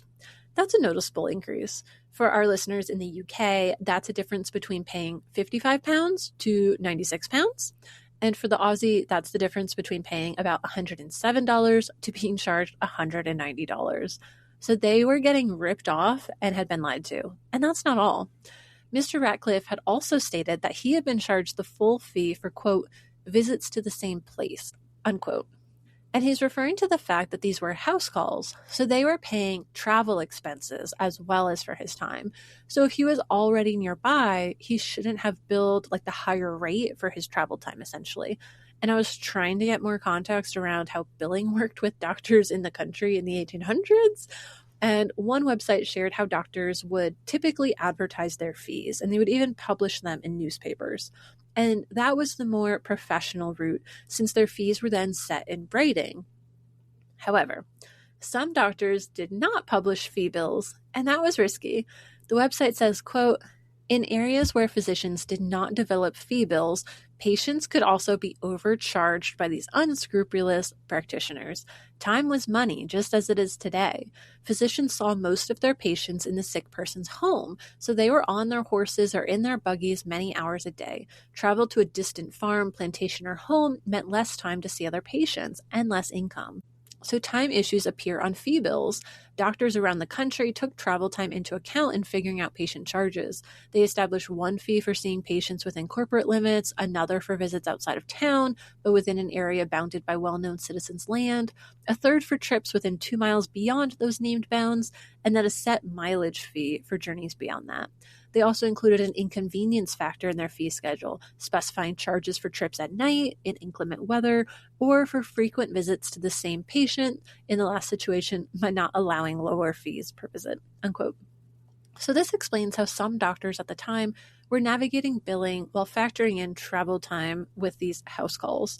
And by that day's standards, John Thomas was definitely one of these unscrupulous practitioners that they're warning people about, because he did not put his fees in writing, and he sent bills that were higher than the rate that he had verbally promised. So it's recorded on the back of the bill. It specified that John Thomas had been staying at Mr. Carter's on the dates that he went to Mr. Ratcliffe's. So the elders had evidence, basically, that he was charging this full rate with travel time, but he was also charging the other guy the full rate with travel time when he should have been charging a lower rate because of the reduced travel, since he was already in that area. So again, his billing is documented here as being highly unethical by the standards of the day. He was choosing to have shady business practices and do this shady business to earn more money. This is why people got upset when he said he was supporting himself through his medical work, because they were upset that they were being extorted to support his lifestyle and his greed. These patients were also under the impression that they were seeing a true doctor with an MD degree, so they thought that he had rigorous medical training, and it seems like he was intentionally misleading people about his education, which again means that he could potentially justify these inflated prices, claiming that he has this higher level of education than perhaps another doctor who is charging less. And what's even crazier here is that they catch John Thomas in a lie. The elders also pointed out that in John Thomas's defense, he had claimed that he had charged a rate of $3 a visit to Mr. Carter. But when they saw the bill from Thomas, they wrote, quote, his bill shows he charged $3.50 a visit, unquote. So they even caught him in a lie, and he was still lying even in his defense. And what's really funny is that earlier in this podcast, Hemingway had claimed that $1 a visit was typical. And here he is billing people for $3.50. Hemingway should even be able to recognize that doing over triple the average cost is probably going to ruffle some feathers. So, I don't even know what to say at this point. John Thomas is always lying. Always lying. And yes, overcharging your clients like that is extortion. He was extorting them. And these are completely valid accusations with documentation, and they have written statements from multiple Campbellites as they attempted to corroborate statements and investigate this. And over, they were consistently uncovering John Thomas's lies. And they didn't stop there. They also went off and started fact-checking John Thomas's Reformation in Richmond history project. This bit of fact-checking was also particularly memorable for me, even though it's not about extortion. The elders wrote that John Thomas, quote, says that Jones was the agent for the Harbinger. How could this be? We are not able to see, for he died sometime before the Harbinger was commenced, unquote. So John Thomas was even making claims about dead people, like he may actually need a medical exam himself to see if he was in his right mind, because how can a dead guy be caught up in a scheme against you? And especially if you don't believe in ghosts, because maybe he was scheming from his grave against you. So another example of the elders fact-checking him was, quote, he says the appointment for Thomas Campbell to preach in the meeting house had been announced in the papers. In what papers? We have yet to learn, unquote. And after listing off several more, they conclude, quote, here then are at least 7 or 8 falsehoods on one page, and surely they are enough to give a character to the whole pseudo-history of the Reformation, unquote. And what's interesting here is that this was actually his second time writing a history book, with the first being a history of Hackney in England. So I think it's quite possible that his other attempt at writing history was probably also full of lies as well, since these elders documented that his work on this second history project was full of false information and pure fabrications. And they were still not done wringing out John Thomas. They then turned the tables on him and showed that he wasn't just lying with his medical billing. He was also lying and fabricating content for his religious writing. They wrote, quote, but that our readers may see more clearly his talents for writing history, we will give them 2 specimens from his own pen, being 2 accounts of the same events, written some 2 or 3 years apart.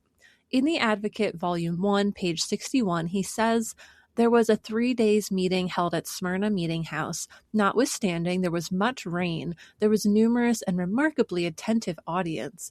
Among the subjects discussed were the apostasy, the baptism of fire, and the kingdom of stone.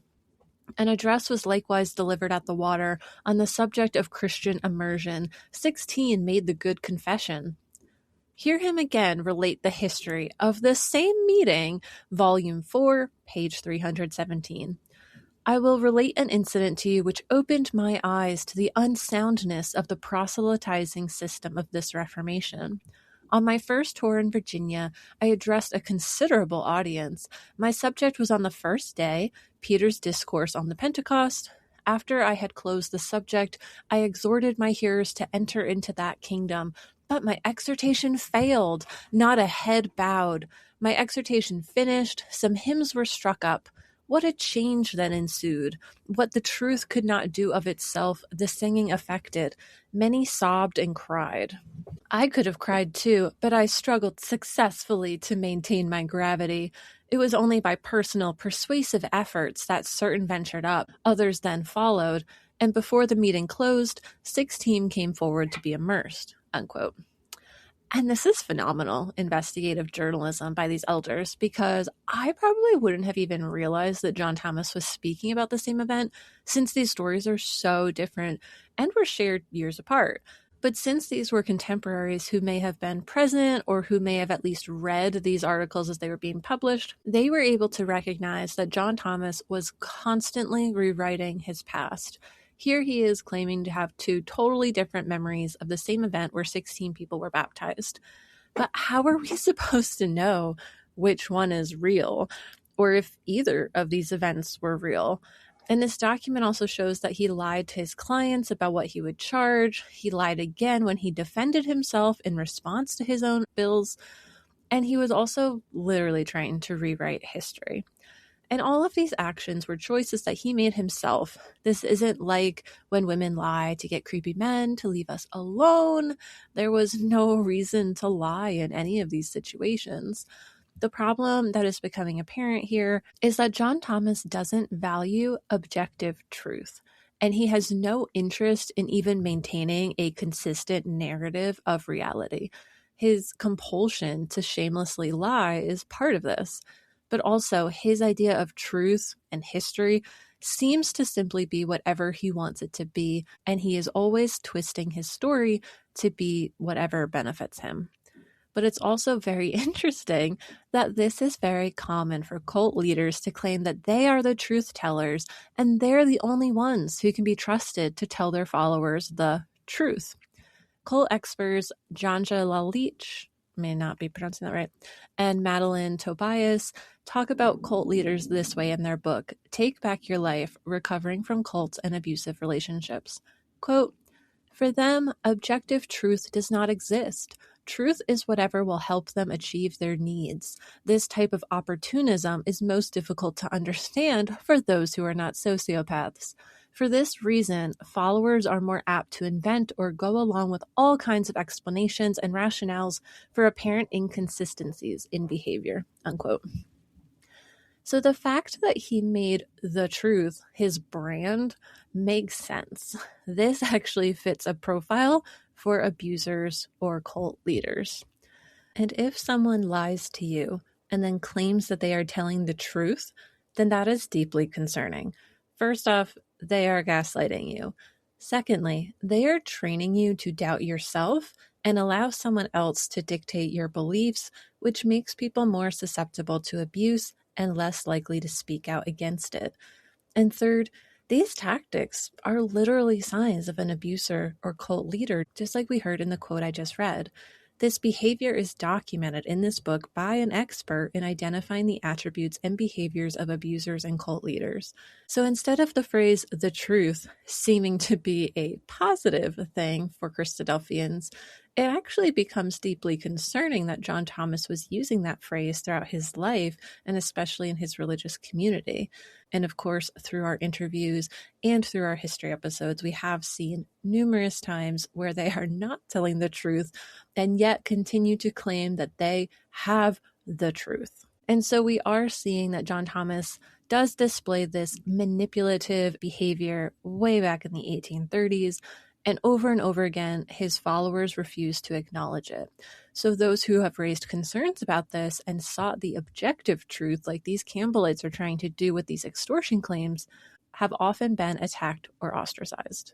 But truly, whether or not you believe the current group of the Christadelphians or even just certain ecclesias operate like a cult, we are seeing signs in the history of this group that it was founded and created by a leader who had the narcissistic, sociopathic, and honestly truly villainous personality that is a major red flag for a cult leader.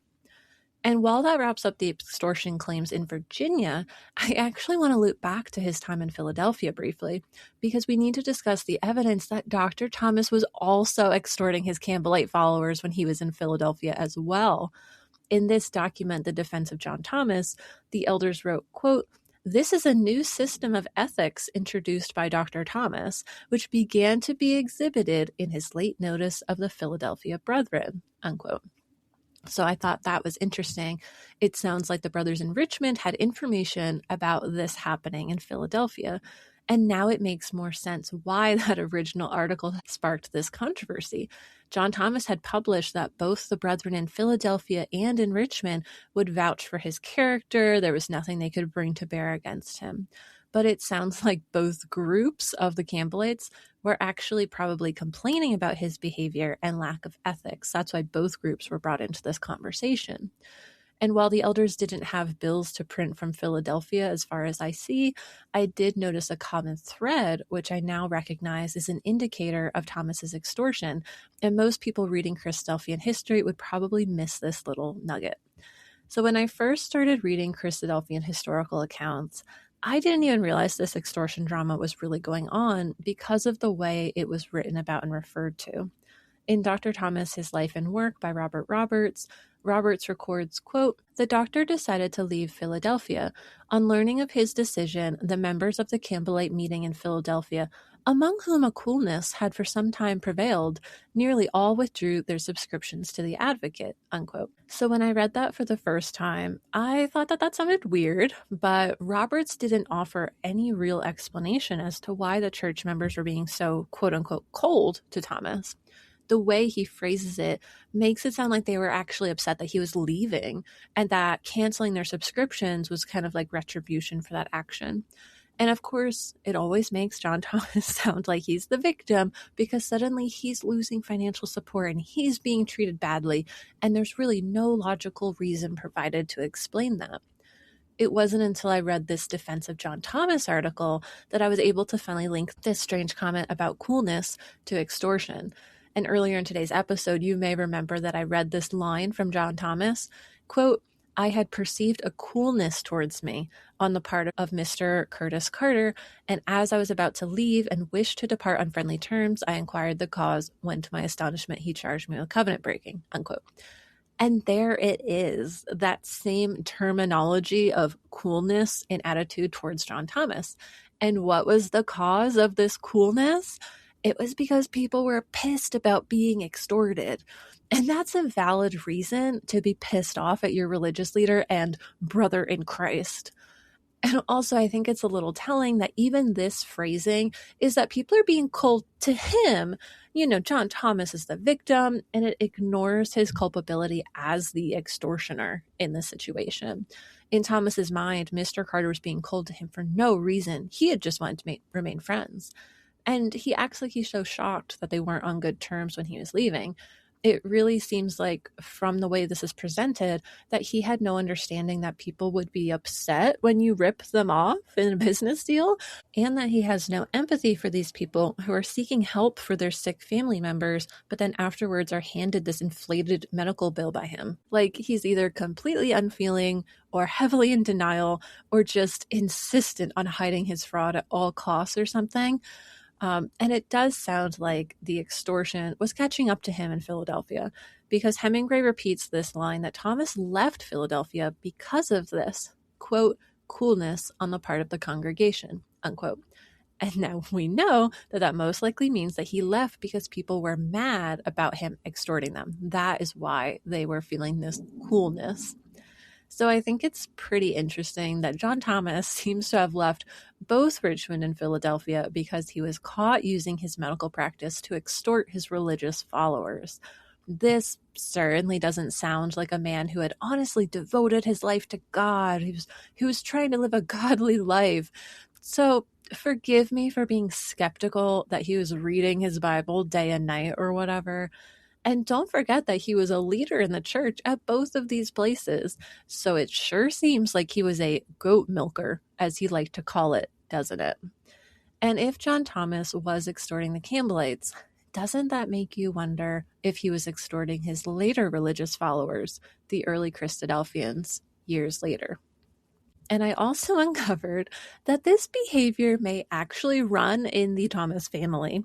While I was reading Charles Bloor's book, I noticed that this exact pattern seems to play out with John Thomas's dad, also named John Thomas. His dad was a preacher, and apparently his stipend was reduced at one church. And what's interesting is that it says that, quote, "the deacons were as cold as cucumbers and difficult to work with," unquote.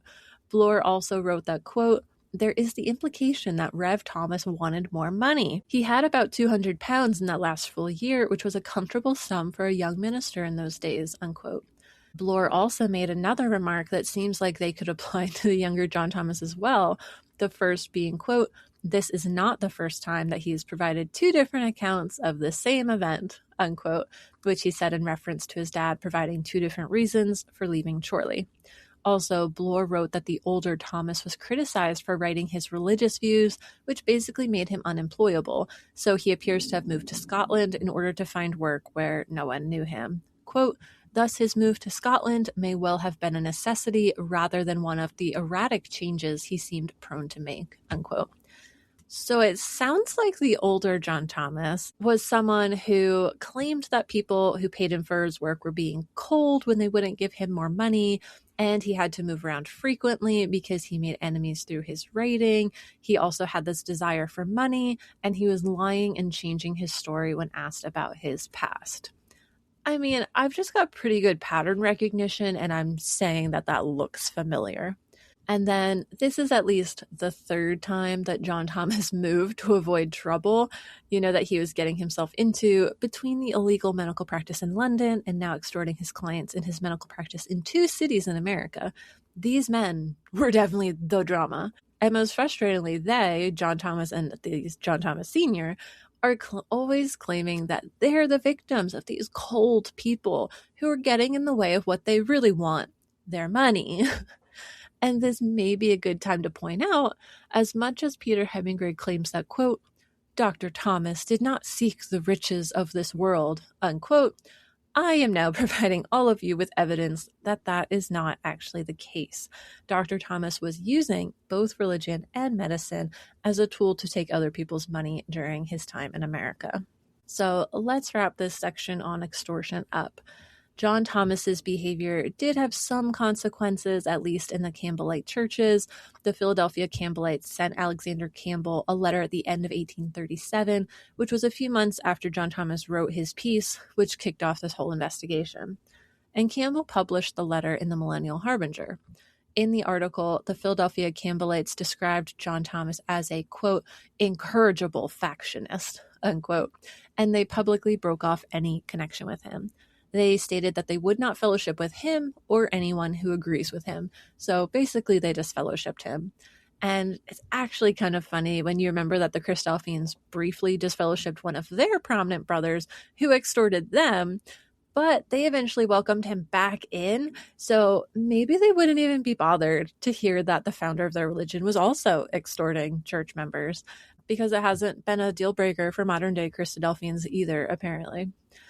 But to get back to our timeline, as we move into our next section, John Thomas had already moved to his new farm in Virginia the year before this whole shitstorm happened, and he seemed to have given up medicine and retired from regular work at that time. But he continued to fight with the Campbellites while he was there up until he sold his farm just a year or so after this drama, when he moved out of Virginia in 1839. And this brings us to our next section as we follow him through his career. So after his Virginia era of fighting with the Campbellites, John Thomas received a letter from his brother-in-law and decided to move to Illinois in 1839. And I think we'll move through this section fairly quickly, but I do want to share some fun facts because historians tend to breeze past this chapter of his life, and there are a few interesting bits I want you guys to know about. First, this isn't necessarily related to his medical career, but it is another relevant story about the kind of person John Thomas is. So when John Thomas moved to Illinois, he stole a printing press from the Campbellites. Hemingway records that, quote, Dr. Thomas's supporters in Amelia County subscribed to the purchase of a printing press, which was used for printing the Advocate and other materials. When Dr. Thomas removed to Illinois, he took the press with him, resulting in the loss of the press to the Campbellite cause, which did not please them. Dr. Thomas considered that the press was bought for him and that it was his to take, unquote.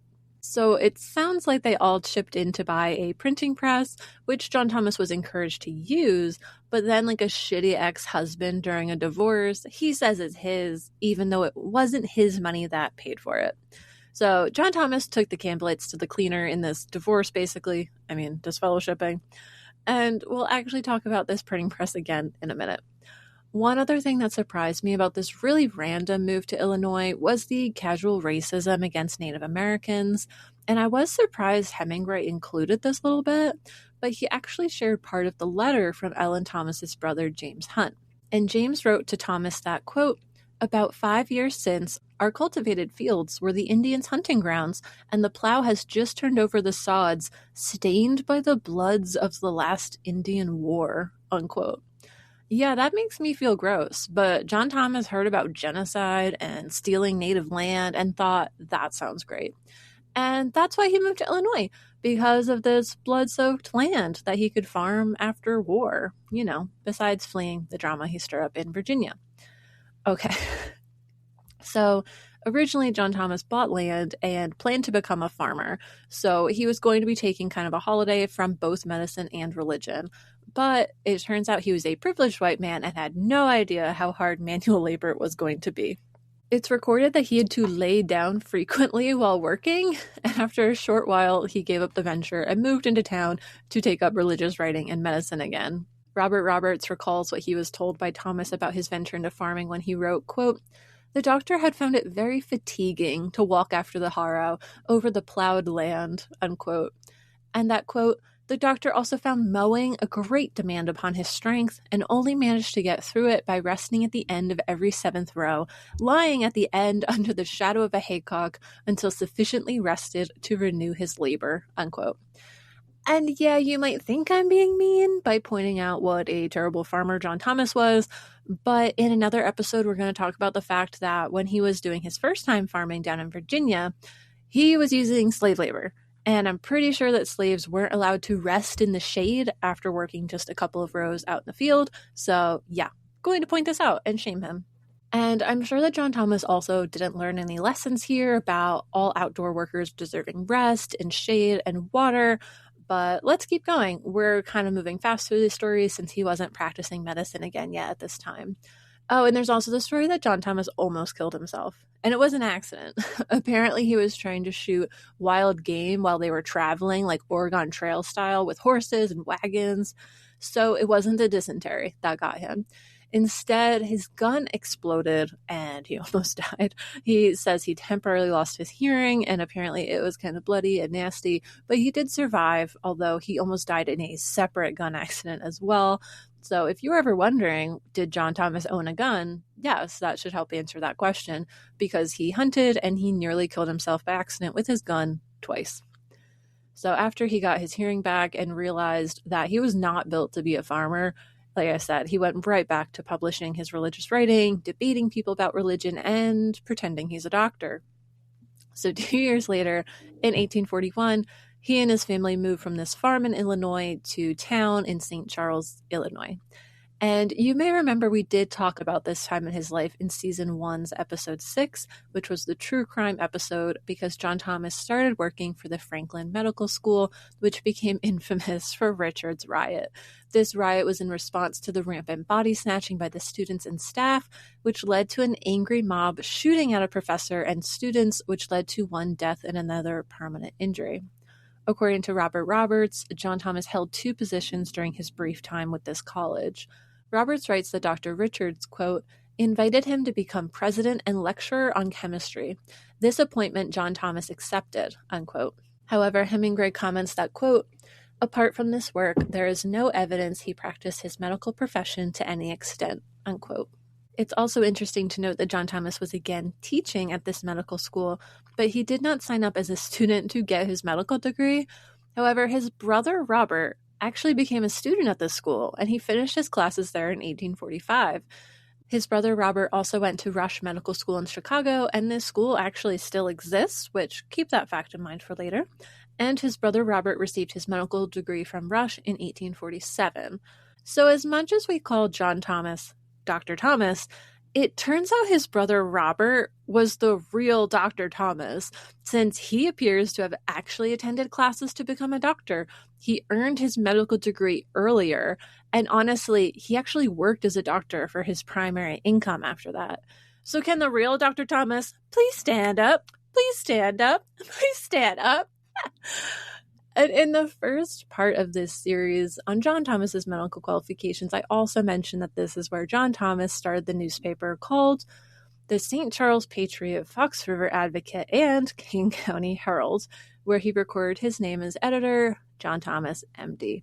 And his work on writing seems to be where he was spending a lot of his energy again, although now he had this leadership role at the medical college's president, so he was probably pretty happy about that. He had power from his position at the college, he had influence through his writing, and he still had his fake doctor status to garner respect and status. And although John Thomas had moved away from the hub of Campbellite activity down in Virginia, he still seems to have been preaching, as Hemingway found a quote stating that John Thomas was, quote, leader, unquote, of the disciples, another term for the Campbellites, when he was up in St. Charles. And this is the third time now that John Thomas was recorded as being a religious leader among the Campbellites. So again, I'm calling bullshit on him being so remarkably independent from the Campbellites while he was with them.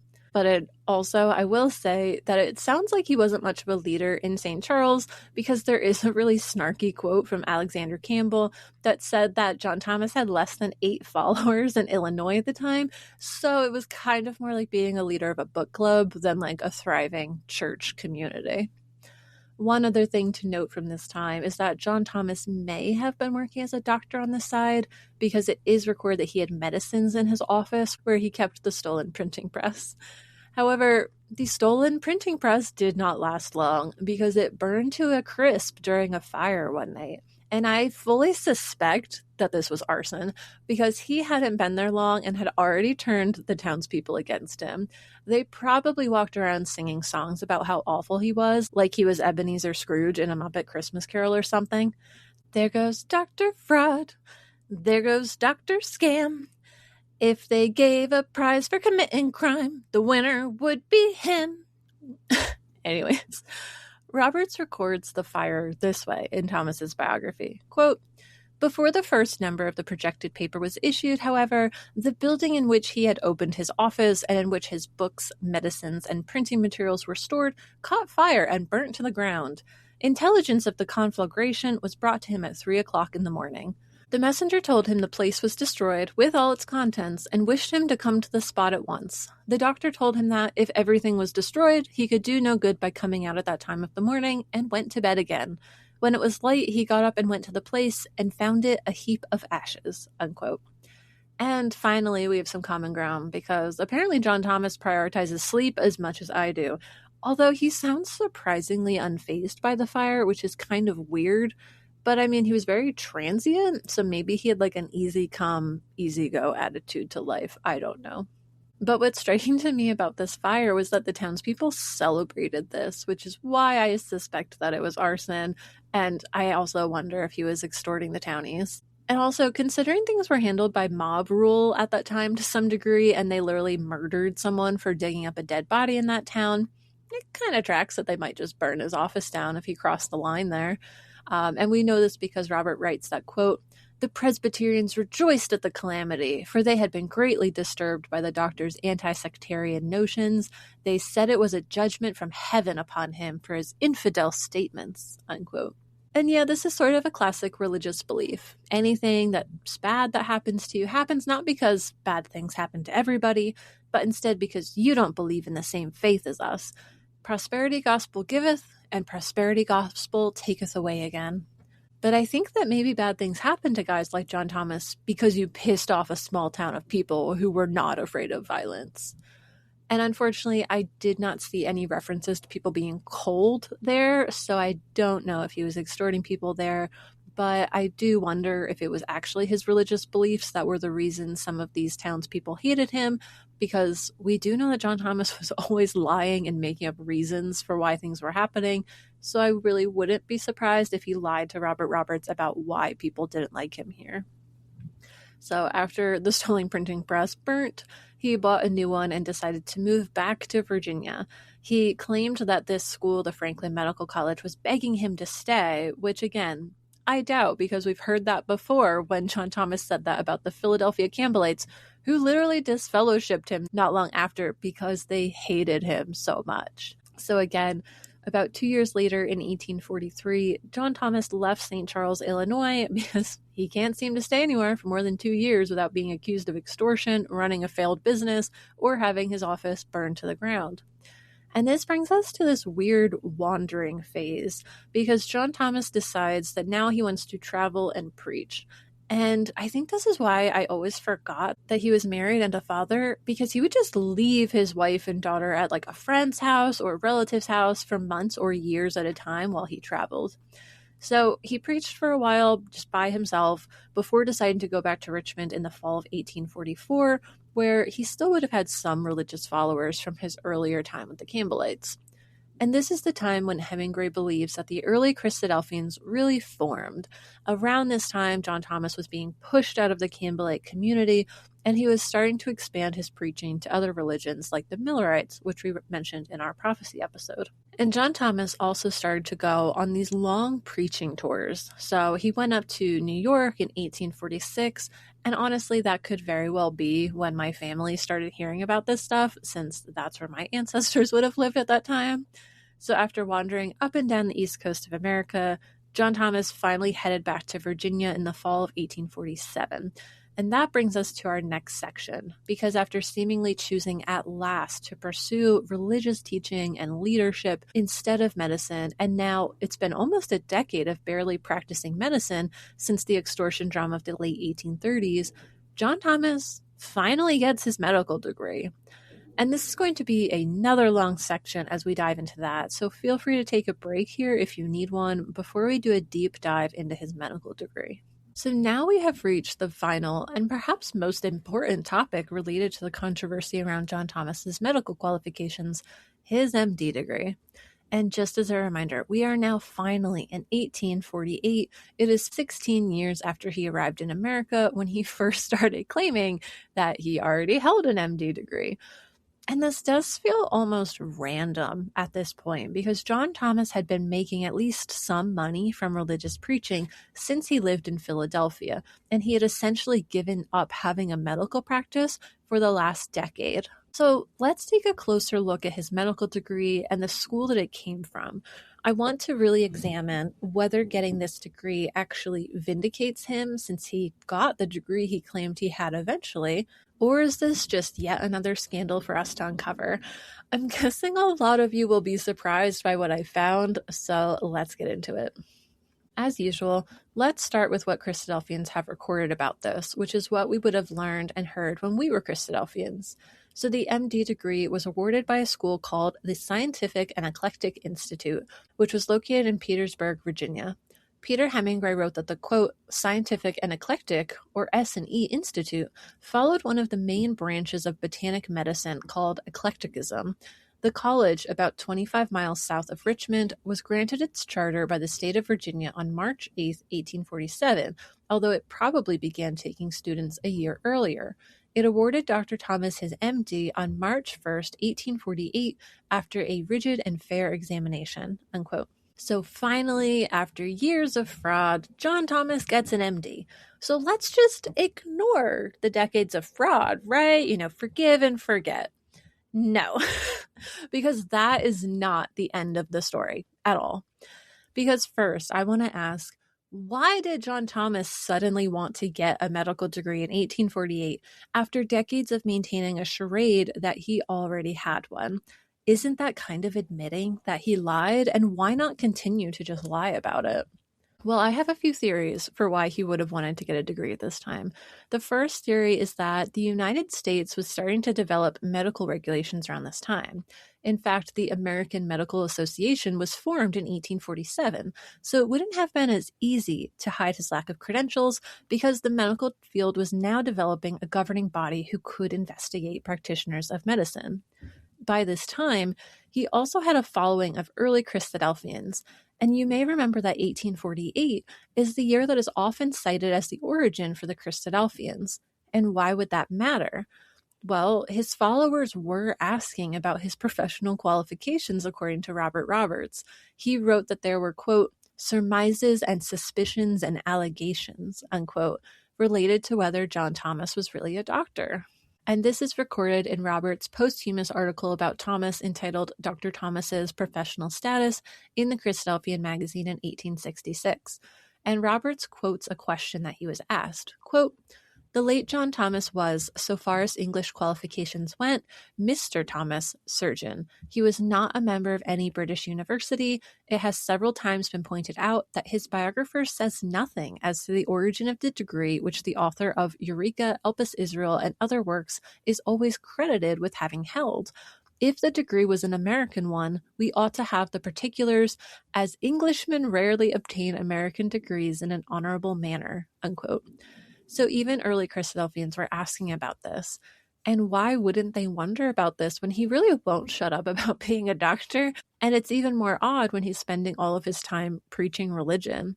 And it's a pretty big omission, as they point out, to not talk about what medical school he attended when asked about being a doctor. And unfortunately, all of the evidence Roberts had to prove that Thomas was a doctor was this, quote, medical diploma granted by the Scientific and Eclectic Medical College of Virginia, unquote. So that's the second reason. And I do have a third reason why I think John Thomas finally pursued an MD degree at this time, and I'm going to share it with you in just a few minutes. First, let's talk about the school. Just as some context, the name of the school actually generated a lot of controversy when it was founded. The school was the Scientific and Eclectic Institute, and it turns out that those were two different things. At the time, there was different schools of thought about medicine. In an article called Thomsonianism in Virginia, which a lovely librarian sent to me, the author provided some context on these differences. The Thomsonians were followers of the scientific principles of medicine created by someone named Samuel Thomson. Meanwhile, the eclectic portion of the name referred to those who believed in botanic or eclectic medicine, which was a totally different medical philosophy at that time. So this combination of two different philosophies caused a central controversy, namely, quote, from the outset, this school was the center of much confusion as to whether it was to be Thomsonian or eclectic, unquote. The first president of this medical college was named Worcester Beach, which sounds made up, but is a real name. Anyways, Worcester Beach had two goals with this school. He wanted to basically combine the two philosophies, and he also wanted to try to make them more legitimate in the medical community. However, this is what the article had to say about this school. Beach, quote, wanted to transform Thomsonianism into a respectable scientific botanic cult, but both remained small, ineffectual, and pseudoscientific, unquote. So this was the very strange and essentially doomed premise that this school was founded on, and I wanted to mention this because we'll also be talking about the school closing down, and this controversy. Also, if anyone asks about the school where John Thomas got his degree, you now know that the medical philosophy it taught was considered pseudoscientific, which makes sense considering modern science has pretty much relegated these medical philosophies to the history books. And as Hemingway points out, the school had only just gotten its charter in 1847. So not only was this school immediately mired in conflict when John Thomas arrived, but it was also brand new. And that's okay. It's possible the school could have been amazing and top tier despite being new. But this actually brings us to a major red flag when looking at the timeline for this school, and I already need to debunk something Hemingway said in the quote I read earlier from him. So in the quote I read from Hemingway's book, he made a comment that maybe the school started taking students a year earlier, and I think he's trying to imply that maybe John Thomas attended school the year before it opened. And as it turns out, there is actually no evidence for that at all. And I have no idea why Hemingway would even say that because it is absolutely not true. In fact, I was able to find evidence to the contrary. In fact, the school started enrolling students a year later than they originally planned, not earlier. So according to public records, they were trying to incorporate their school in 1846. It was unsuccessful, and part of that was because there were people petitioning to prevent the school from being created. In the February 1846 edition of the New England Medical Eclectic and Guide to Health Journal by Calvin Newton, it's recorded that they planned to open the school the next October, and by that, I believe he meant the same year in October 1846.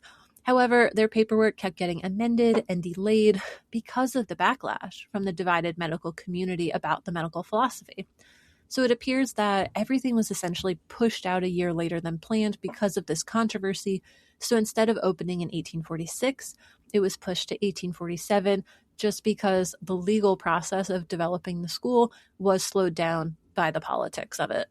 So the following March in 1847, the school and its directors were finally incorporated and they could begin preparing to bring in their first class of students. And fortunately for us, they were very specific about when the first ever classes were going to begin. So I'll read this announcement about the school to you. In the April 16th, 1847 edition of Newton's magazine, it says, quote, the first annual course of lectures of the medical department of this institution, chartered on the 8th of March last, 1847, will commence on the first Monday in November next, unquote.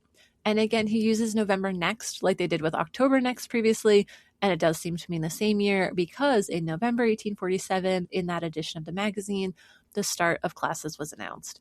Newton wrote in November of that year that, quote, "We are happy to inform our readers that this college has commenced operations under the most flattering auspices. A goodly number of students were in attendance the first week of session, and others are coming in fast," unquote. And again, going back to what Hemingway said about him potentially starting classes in 1846, the other problem that I should mention is that John Thomas wasn't even in Virginia in the fall of 1846.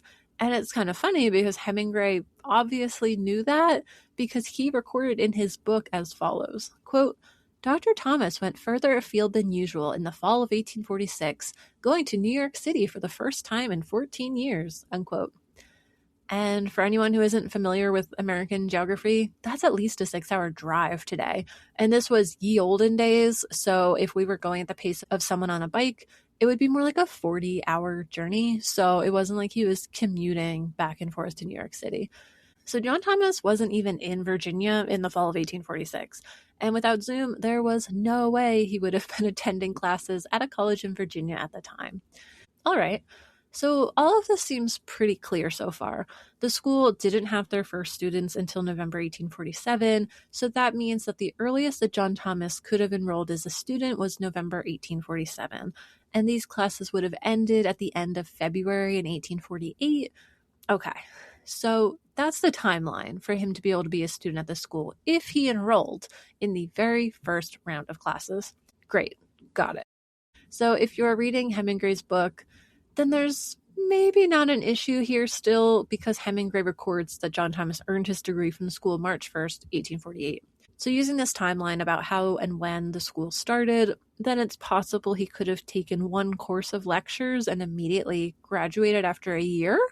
You know, just 1 year of debt-free schooling as one does to earn an MD degree, right?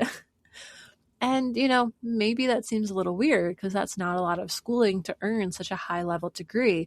But, you know, it's the 1800s. Maybe we just ignore that. Maybe it was different. If you really want to believe that John Thomas had a valid MD, that's the best I can come up with. You can kind of make it work. But for everyone else who is like me and you don't accept what the Christadelphians are teaching at face value anymore, we have a lot more to talk about still. And I'm guessing you'll probably change your mind about whether or not this was valid by the time we're done talking about this school. Because we're going to go in a little closer on this timeline because call me old-fashioned, but I don't think you can be a student in the class that you're teaching. Yeah. And conveniently, Hemingway doesn't mention this fact as far as I can tell. And again, I don't know if he just doesn't know because I don't think he's read the same medical journals that I found, or maybe he just realized it wasn't a good look for them. But the fact is that John Thomas was actually hired to be the first chemistry professor at this school for their inaugural class.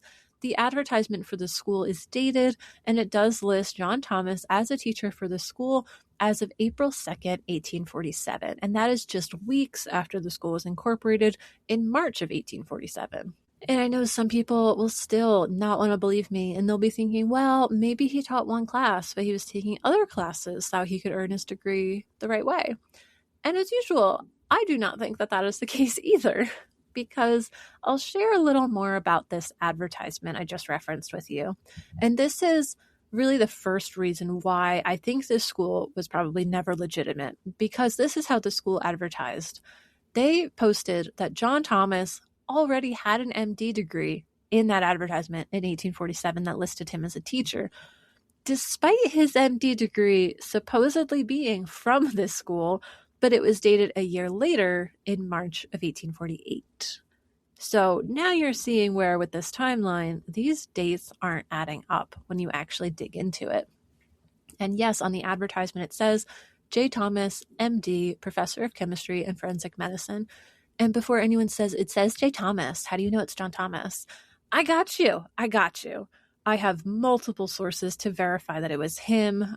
First, all we have to do is go back to that biography from 1848 that I talked about throughout part 1, and it says right there, quote, "He was invited to choose any chair in the Scientific and Eclectic Medical Institute of Virginia that might suit him.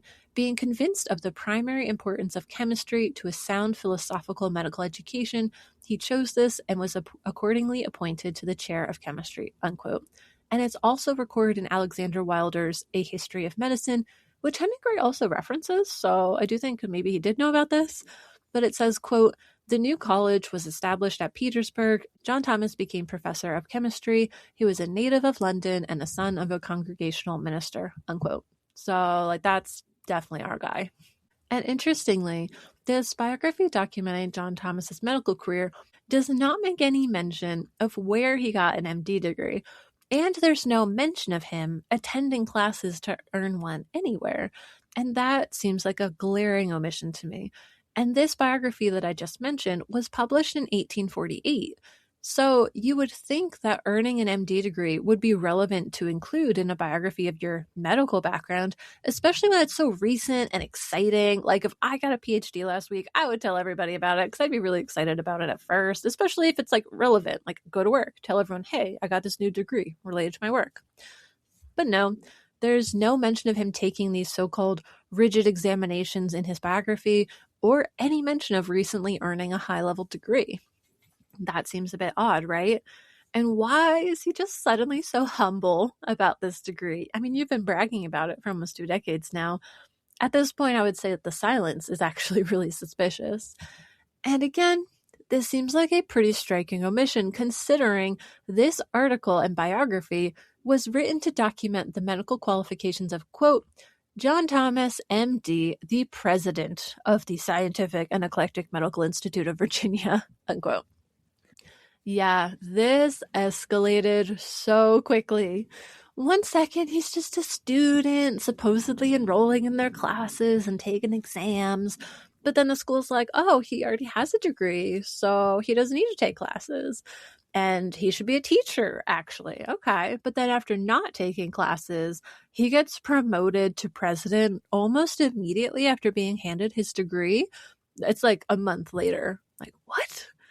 Honestly, is this what it's like to be like a well-off white man? Like people just hand you jobs and degrees and stuff? Because now I get why they're so mad about equality, because that's like the softest, easiest life compared to what women and people of color experience. Like, wow.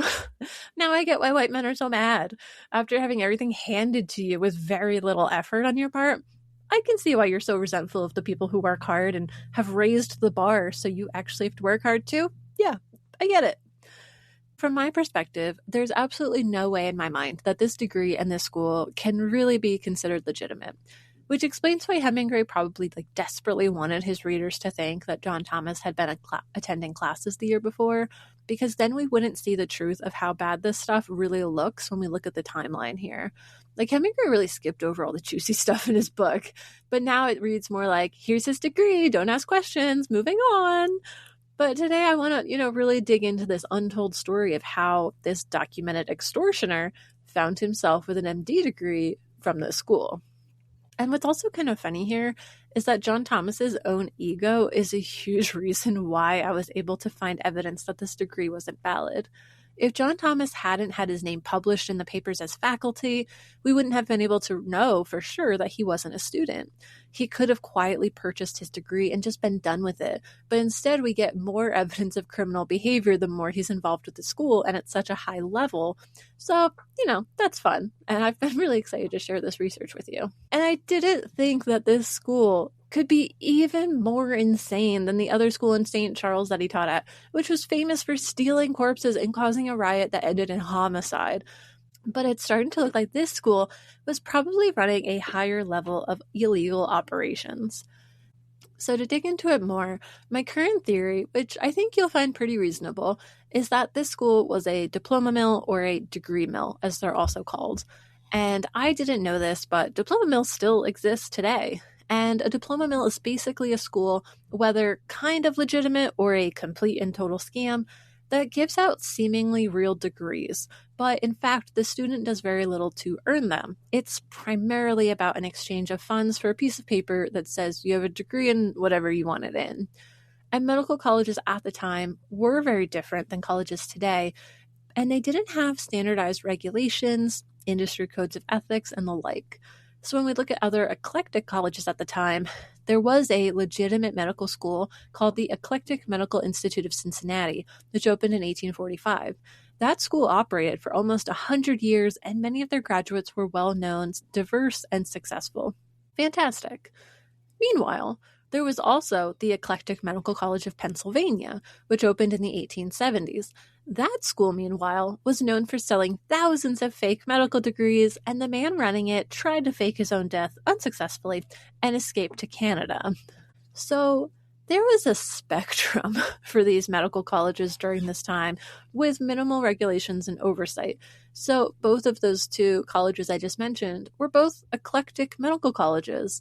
And this school we're talking about now in Petersburg, Virginia, was also an eclectic school to some extent. So it really could go either way, whether it was legitimate or not at that time. So the question becomes, where did this school specifically fall on the spectrum of being legitimate to being a complete scam? So while researching this episode last summer, I actually read a book called Degree Mills, the billion-dollar industry that has sold over 1 million fake diplomas by Alan Easel and John Baer. And they explained how a degree mill tries to get out the degrees quickly in exchange for payment. So these degrees were not dependent on the student engaging in a lot of labor, thought, or effort, which would be expected at a traditional school. They gave examples of people submitting like a 6-page book report or essay to earn a PhD, or they'd say, oh, you have experience doing this in your workplace or like at Sunday school, so we can give you credit for these classes and exams. For the students, there's maybe some sloppy paperwork they submit or some small tasks for them to do, but basically they make it very easy to qualify for these degrees. The other thing is often there are no classes, no teachers, no administrative staff, and no campus. So if a school doesn't have those things, it's a major red flag of a degree mill. So that's just a little background about what degree mills are, how they operate, and some red flags to look for. And they do vary a lot, so it's really not an exact science to identify a degree mill, but there are things to look for. And when I considered some of the author's points, it does seem like there is a really good chance that John Thomas did not earn his degree, but instead essentially purchased a fraudulent degree from a degree mill here. So one of the first things that often happens at a degree mill is that they may grant excessive credit to easy tests or to prior life experience, like I was just saying before. I think this definitely could have happened since Thomas claimed that he took an exam, but there were no standard licensing exams at that time, so I really have my doubts that it was a rigorous exam. They could have made it super easy just to say they gave an exam, and it doesn't appear he attended classes. So it seems like if this was a degree mill, they could probably use the excuse that, oh, he already has experience, so he doesn't need to bother taking classes. And because John Thomas hides getting his degree from this school in his biography, and this biography would have been read by people in the medical community at that time, it kind of feels like a major red flag that this process wasn't legitimate to me. If he had actually taken a challenging exam at a reputable institution, I think he would have wanted to highlight that to sound impressive in his biography, but instead it's entirely omitted. So I think that's a red flag there. And even if he took an exam, they were already saying he had an MD before the first classes even started. So can you really fail the exam if they're guaranteeing him a degree? So either he didn't take the exam or it was rigged so he could pass, right? And then this school had no problem knowingly printing lies, since by getting the degree there, he would have had to admit to not having one at some point, which means the school is fine with this kind of fraud. Another thing that the authors of this book on degree mills point out is that any school that backdates a diploma is unequivocally a fake. So in this case, technically his diploma shows the date of March 1848, which makes sense as that was the first graduation date. But the school credited him with a degree the year earlier, according to that advertisement. So even though the date on the paper is fine, I think this qualifies as fudging the date since they were indicating that he had this degree the year before. So that issue with the date of this degree is a major red flag to me that the school is probably fraudulent because a reputable school would not have printed that he had an MD before handing him a degree that was earned. And related to that, the authors say that, quote, if most or all of the faculty members have their degrees from the school in question, that is probably all one needs to know, unquote. So the circumstances around him getting a degree from the school while working there are a massive red flag, according to the experts on this. Another red flag, according to these authors, is that, quote, the vast majority of schools require at least 1 year of new work, no matter what the student has done before.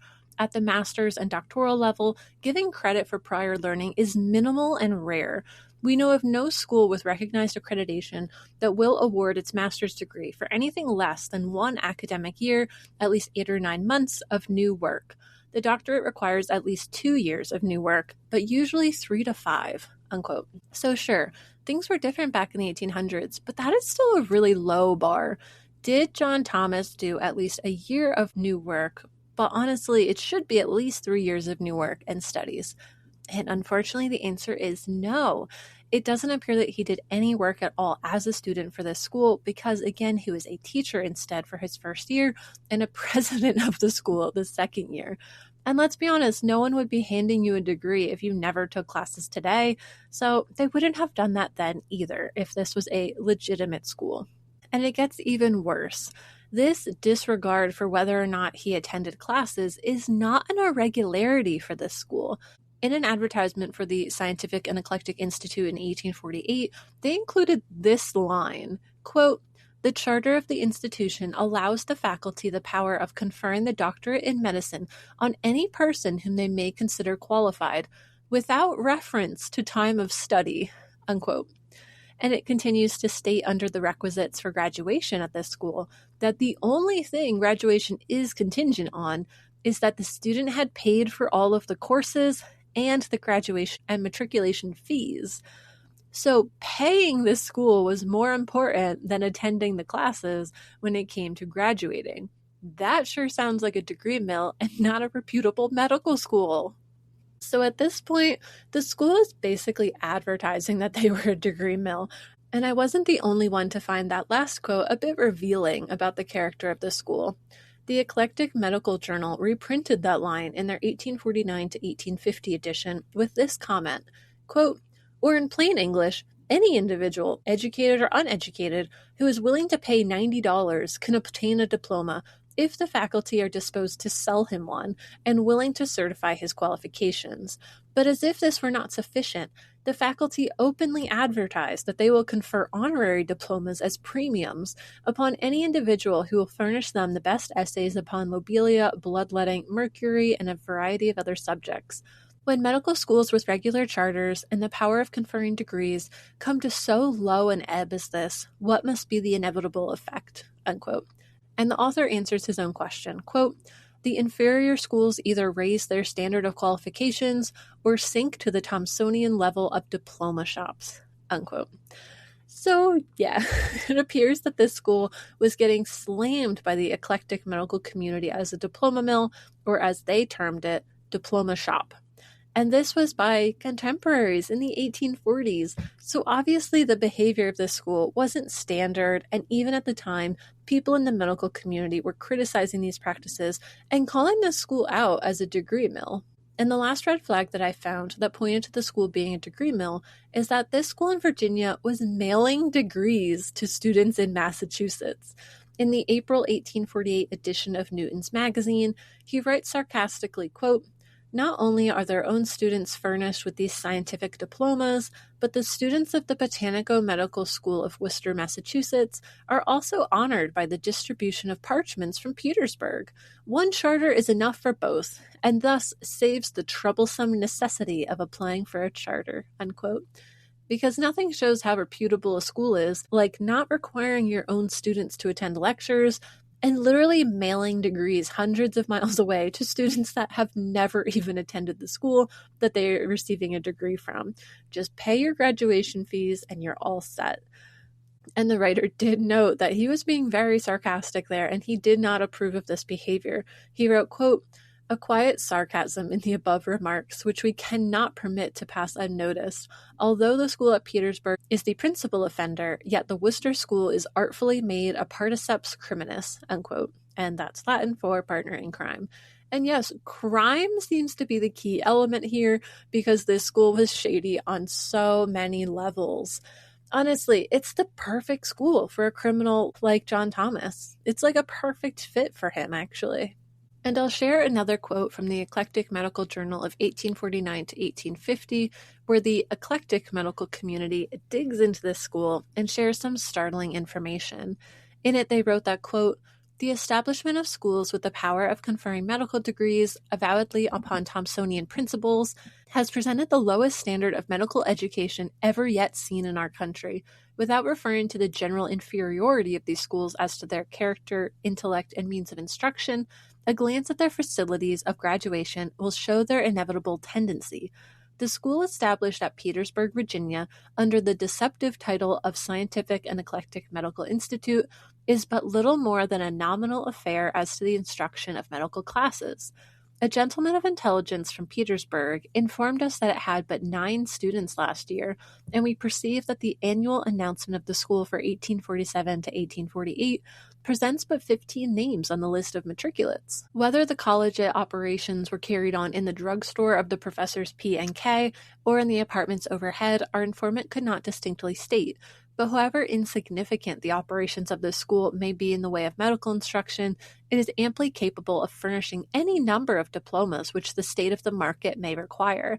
Not only are their own students furnished with these scientific diplomas, but the students of the Botanico-Medical School of Worcester, Massachusetts, are also honored by the distribution of parchments from Petersburg." Unquote. Like, damn.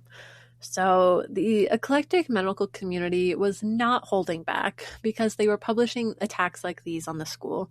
But the drama between these warring medical philosophies is not our focus. For us, it's relevant to hear from a supposedly first-hand account how small and sketchy this school's operation was, because some of the red flags we're looking at are schools with no dedicated school buildings, no classrooms, and it sounds like that is another red flag for this school as well, based on this account. So those are a few things that I learned from these experts about how to discern if a degree is fraudulent or not. And based on all of that, I'm pretty confident that John Thomas's degree was illegitimate and from a short-lived degree mill. And it sounds like some ex-Christadelphians have figured this out, because in one edition of the Christadelphian magazine, Robert Roberts responded to a claim that Thomas's degree was not a, quote, "case of an Englishman purchasing a degree in America," unquote. But that seems like exactly what this was.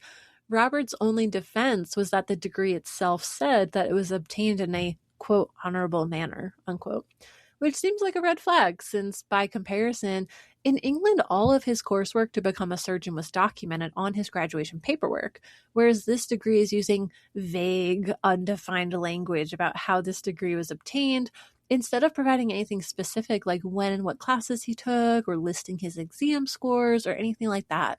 Like, I want to see a transcript. Like, what credits did he have at his graduation for this degree? And unfortunately, I do believe that Robert Roberts was naive enough that he thought that this degree was valid. After all, Robert Roberts believed that the Bible is true because the Bible says it's true. So why wouldn't he believe that John Thomas's degree is valid and was earned honorably because the degree claims it was valid and earned honorably? It's that circular logic. Robert Roberts wasn't able to access his critical thinking skills. He was probably really susceptible to cognitive dissonance at this point. And even unconsciously, he probably wouldn't want to face the truth of realizing that he had dedicated his life and career to helping a scam artist, which, you know, that's how some Christadelphian listeners may even feel, which is why I put the warning at the top of this episode. But to get back to the Christadelphian magazine, I just find it so incredibly ironic that this does appear to be a textbook case of an Englishman buying a degree in America. It appears to be exactly what those detractors of John Thomas had claimed in that 1886 article, and they were gaslit so hard by Robert Roberts. And while I was doing research for this episode, I was able to find a reference to this school by a contemporary of John Thomas, and that further bolsters my concerns about the legitimacy of this college. And this contemporary was also living in Virginia at the time, and happens to be John Thomas's later nemesis, Mr. Alexander Campbell. In an 1850 document called The Impeachment of the Gospel Banner, there is a small jab from Campbell about John Thomas. It reads, quote, John Thomas, MD, of the celebrated medical school at Petersburg, Virginia, which has, I believe, neither faculty nor students, unquote. Oh, brutal. Like, man, I love this historic drama.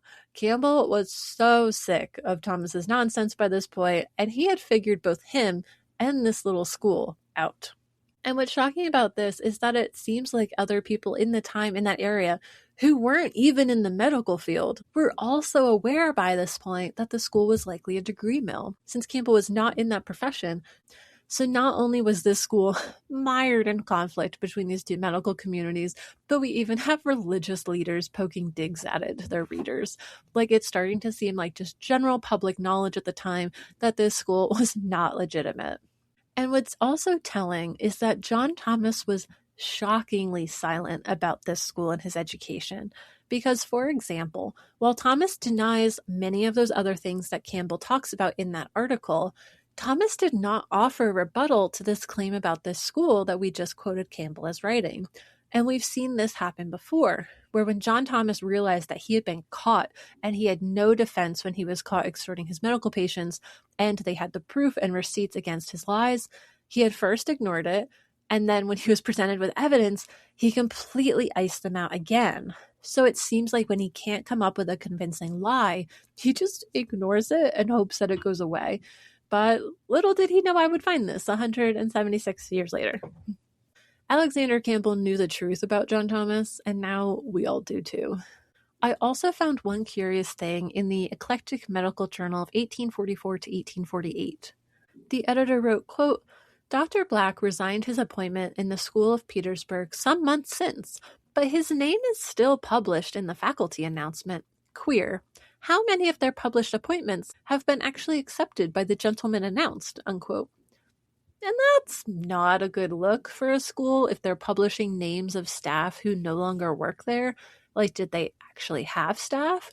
Or did they not even have staff like Campbell was claiming? I also found a quote of Alexander Campbell insinuating that John Thomas did not have a medical degree at all years later when he wrote this in his Millennial Harbinger magazine in 1853. And again, that's 3 years after the last quote I shared from Campbell. He wrote, quote, doctors of theology, doctors of medicine, doctors of philosophy, and doctors of opinions, to which learned class Dr. Thomas belongs, have no moral authority over the understanding, the conscience, or the hearts of the citizens of Messiah's spiritual empire, unquote. Honestly, calling Thomas a doctor of opinions instead of a doctor of medicine is such a great bargain. And it also shows that Alexander Campbell believed that John Thomas did not have a real MD degree, and it does appear to be because Campbell knew that this medical school was not legitimate. So he was confident enough to assert this and put it in writing again. And again, for the second time, John Thomas did not refute Alexander Campbell and prove his claim about the school and his education wrong. And if you've ever read John Thomas, arguing and debating was kind of his thing. So this is a huge sign that he knew he couldn't truly refute or lie his way out of that. Campbell also continued to make this insinuation the following year in 1854 when he wrote about the impact that materialism, as taught by John Thomas, had in Virginia. Campbell wrote in the Millennial Harbinger of John Thomas when he wrote that, quote, a young English, not D.D., nor yet M.D., but simply doctor. He fights, and this is his only business as a preacher, unquote. Campbell also says in the article that, quote, destitute of the love of Christ, they are none of his, an unholy ambition, the love of notoriety, or some meaner principle has been their ruling passion, unquote. So this is the kind of man Campbell saw John Thomas to be, and this was after knowing him personally for over 20 years, because they had first met in 1832. Campbell believed that John Thomas was motivated by ambition, a desire for notoriety, and possibly because he was just a mean person.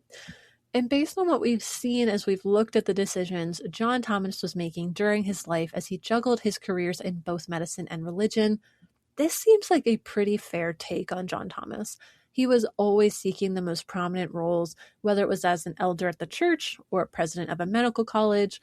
He wanted to be seen as having the status and knowledge of a doctor. He became a well-known name in print. He was recognizable from his travels to preach. Think of that beard. Everyone knew he had that sexy black beard.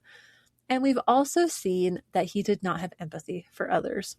And we see this when he was extorting the people in these churches for years, and he was moving to new locations when the consequences were starting to become apparent and people got upset. I've never found any record of him apologizing or making amends, but throughout Hemingway's book, it's documented that John Thomas turned almost every friend he ever had into an enemy over time. So it's clear that he did not treat people well. So I think Campbell nailed it, actually, when we consider what kind of person John Thomas was.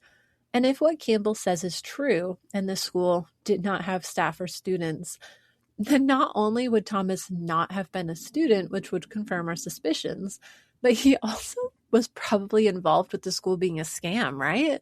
Because even if there were students, but they didn't have to attend classes, which is the other problem, then he's getting paid as a teacher without doing any work, right? So that's another scam he would have been involved in. But then what does that mean to be a president of a school that has no teachers or students? Is that just another level of the scam that he was helping run? Like, if what Campbell says about the school is true, then it sounds like John Thomas would have been basically taking money in exchange for printing degrees. So potentially John Thomas may have gone from simply benefiting from this scam, from getting his own degree there, to now getting more involved in making more money from this scam as he went up on higher levels of it. And this is just another example of judging people by their actions, because he was doing what he loved, scamming people and taking their money. And don't forget, this was 1848 now that he got his degree. This was the year that the truth was founded by John Thomas. And this is what he was doing at the time. I think I'd be a little concerned if the founder of my religion was helping run an illegal operation like a degree mill at the same time he's creating a church. It kind of makes you wonder if both were set up with the intention to generate income for him, when that was an obvious motivator for him to be involved in this school.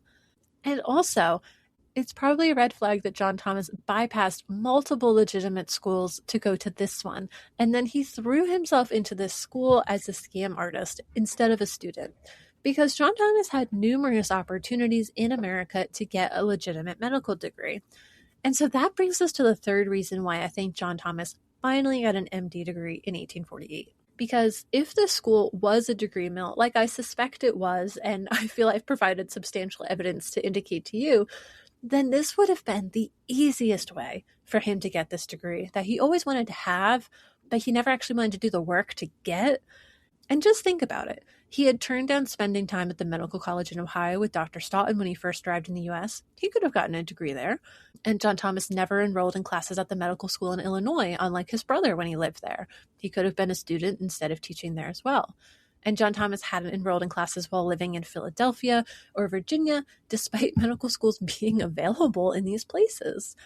And as someone who cared a lot about titles and what other people thought of him, as seen by him insisting on being called doctor for so many years, why would he have passed up the opportunity to attend a more prestigious school that would have made him sound more oppressive to say he went there?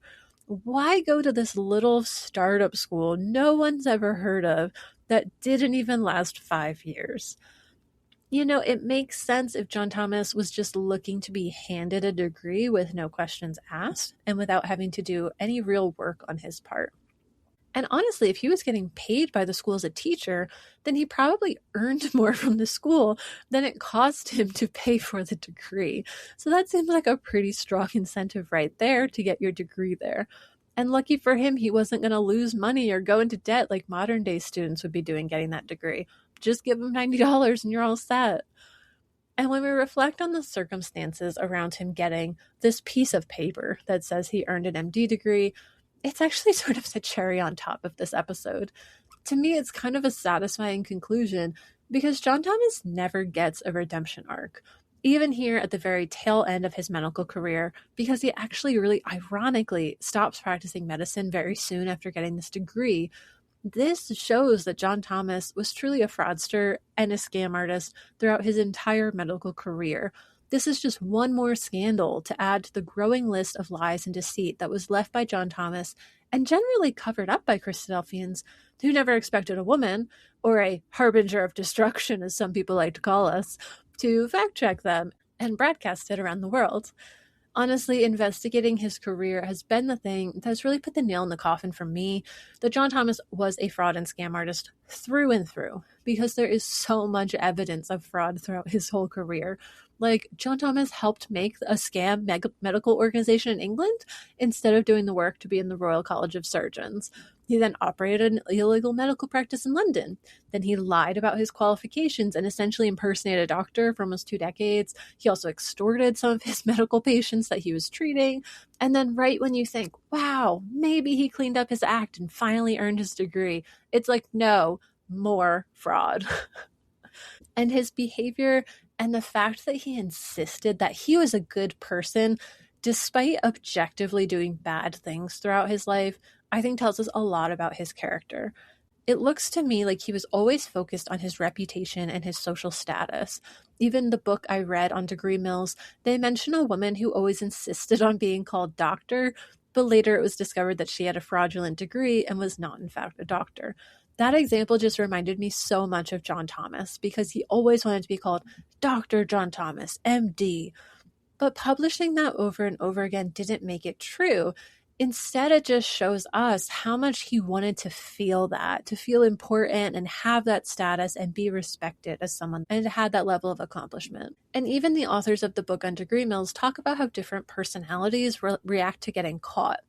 A few apologize and they take accountability. Great. But those who don't either deny it and claim, no, it's a valid degree, or they rationalize it, they defend themselves, or they just shut down and they won't talk about it, and they completely refuse any accountability at all. And these latter behaviors are the ones that I've seen John Thomas use. He never admits to being wrong, but he will lie, and he'll claim to people that he's always right, the other people are wrong, and when he can't make them believe his lies, he just shuts down and he'll stop responding to the critics. And one thing that makes this really ironic is that John Thomas railed against schools like this one. In Alexander Wilder's A History of Medicine, it records that John Thomas, quote, insisted upon a radical reform in the medical profession. He strenuously denounced the general practice of the medical colleges all over the United States in graduating men as physicians whose attendance at lectures was merely nominal, who had pursued the study of medicine for an insufficient time, and were shamefully illiterate in their general scholarship, unquote. Oh, so exactly like the students in the school you're working for, who aren't required to attend classes in order to graduate, and you were supposedly the president of this school who was allowing this and publishing that they didn't have to attend classes? Interesting. And what's also funny about this quote is it gives me a hint into the reason why this school failed, because I think it was somehow directly related to his involvement. And let me explain what I mean. John Thomas wasn't specifically named, and I don't have a lot of details, but I think that there was a trail of breadcrumbs left for us by writers at that time that we can kind of follow here. In the article, Thomsonianism in Virginia, the author wrote that the school's demise was attributed to, quote, bad management, and in a few cases, I fear, bad hearts, of those who had professed to be pioneers in medical reform, unquote. And who were these pioneers of medical reform? Well, we just read that quote from Wilder that John Thomas was passionate about medical reform. And then again in his biography by Calvin Newton, Newton writes, quote, I send you the following interesting biography of one of the most distinguished medical reformers of our country, namely John Thomas, MD, the president of the Scientific and Eclectic Medical Institute of Virginia, unquote. There were like 6 faculty at the school at the time, and John Thomas was the only one at the school that I saw at the time who was constantly being described as a passionate believer in medical reform. And I absolutely believe that someone who refuses to admit to ever being wrong would be bad at management. And someone so selfish and aggressive as him could be described as having a bad heart. Like, these descriptions of the people at the heart of why the school failed sound like they're talking about John Thomas. The other description of the staff who they reference as the cause for the school failing was also described by Wilder in this passage. Quote, the institution at Petersburg was short-lived. It had able teachers, but in several of them, The love of ruling was too strong to permit harmony and successful achievement. The auspicious beginning had an unfortunate ending, and the Scientific and Eclectic Medical Institute of Virginia passed out of existence and even out of memory. It was like the collapsing of a bubble, unquote. A love of ruling, you say? Again, based on what we've learned about John Thomas when we talked about all of this drama related to the extortion claims and in the Campbellite community, this sounds exactly like John Thomas. He always wanted to be in charge and calling the shots, and he even imagined himself being a ruler in the kingdom of heaven. And I think this makes sense when we look at the timeline of the downswing of this school into its closing. John Thomas was granted a degree in March 1848. He was then listed as the president of the school in April 1848. So he was both very involved with the management of the school at that time, and he was in a position to sort of rule over the school as president. But I don't know specifically what happened at this point. All we know is that he suddenly decides to leave on a trip for Europe. You know, as you do when you're a president of a school. Peter Hemingway records that, quote, when Dr. Thomas went to England in May 1848, he presented himself as president of the S&E Medical College of Virginia, unquote. So it sounds like he was president of the school when he left, but I highly suspect something was going on because Thomas did not return for the start of classes in the fall, and he actually never returned to the school at all until after it had closed. And naturally, people in England would not have realized he was bragging about running a degree mill and probably not even doing that very successfully because it was closing. But yes, Thomas probably wanted to sound impressive and he told everyone that he was this college president. But I haven't been able to find a source for the real reason why he left for several years as soon as he got his degree and also became president of the school. In Dr. Thomas's farewell, John Thomas gives his reason, which I kind of suspect is bullshit. John Thomas writes that he was, quote, moved by the interesting and exciting events of February and March 1848. I was stirred up, as it were, to visit Europe and to call attention of the people of this island to the prophetic significance of passing events as indicative of the approach of the kingdom of God, unquote. Yeah, he was so passionate about preaching the end times that he grabbed his degree and ran to Europe because the kingdom was so close to coming about 170 years ago in 1848. It feels to me like this was a cover story that he knew his religious followers would believe to hide whatever was really happening at the college at that time. Because it sure sounds like there was a lot of controversy that it seems that he specifically was stirring up that ultimately led to the series of events that led to the school closing. The other part of this reason for why he left that was recorded by Hemingway and in the Christadelphian magazine as well, Hemingway recorded that John Thomas was now struggling to find congregations to preach to, since he had basically denounced his Campbellite baptism, and many Campbellite churches were no longer letting him preach. So by this point, he was branching out to preaching to the Millerites, but Hemingway wrote that, quote, even this was not very successful, unquote. So Hemingway suggested that that may be part of why, quote, Dr. Thomas decided to accept the standing invitation of his brother Henry in England and visit the British Isles, unquote. And it's also interesting that Hemingway wrote, quote, whether Henry knew of John's intention to preach his gospel, I do not know. The invitation talked of various medical opportunities for the doctor, not religious ones, unquote. And this is pretty classic at this point. People were constantly giving John Thomas opportunities to work in the medical field and network and make connections and develop a career. And he's constantly turning them down and instead turning and focusing on writing and preaching religion. So regardless of the real reason why he left, which was probably related to drumming up more subscribers to his magazine and again, developing this career in religion, either way, he was not prioritizing his obligations.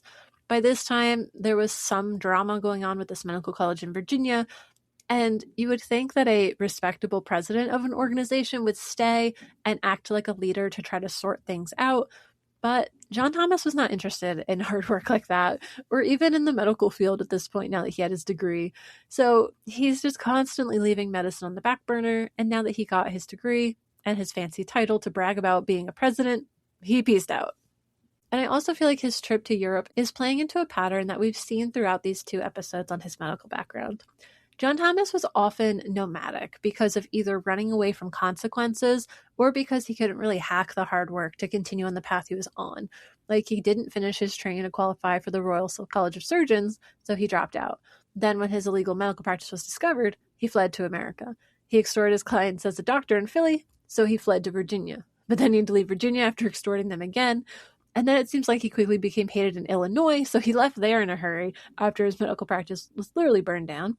And then he gets this illegitimate degree from this medical school. And then when the degree mill starts to come under scrutiny and is struggling with this internal conflict, he flees back to Europe. Like, it just seems like John Thomas was a guy on the run most of the time, and he would keep going down the path of scamming people over and over again while avoiding any paths that would have involved real hard work. So when I see him making a sudden decision to drop his obligations in America and travel somewhere far away, I find it suspicious, to say the least.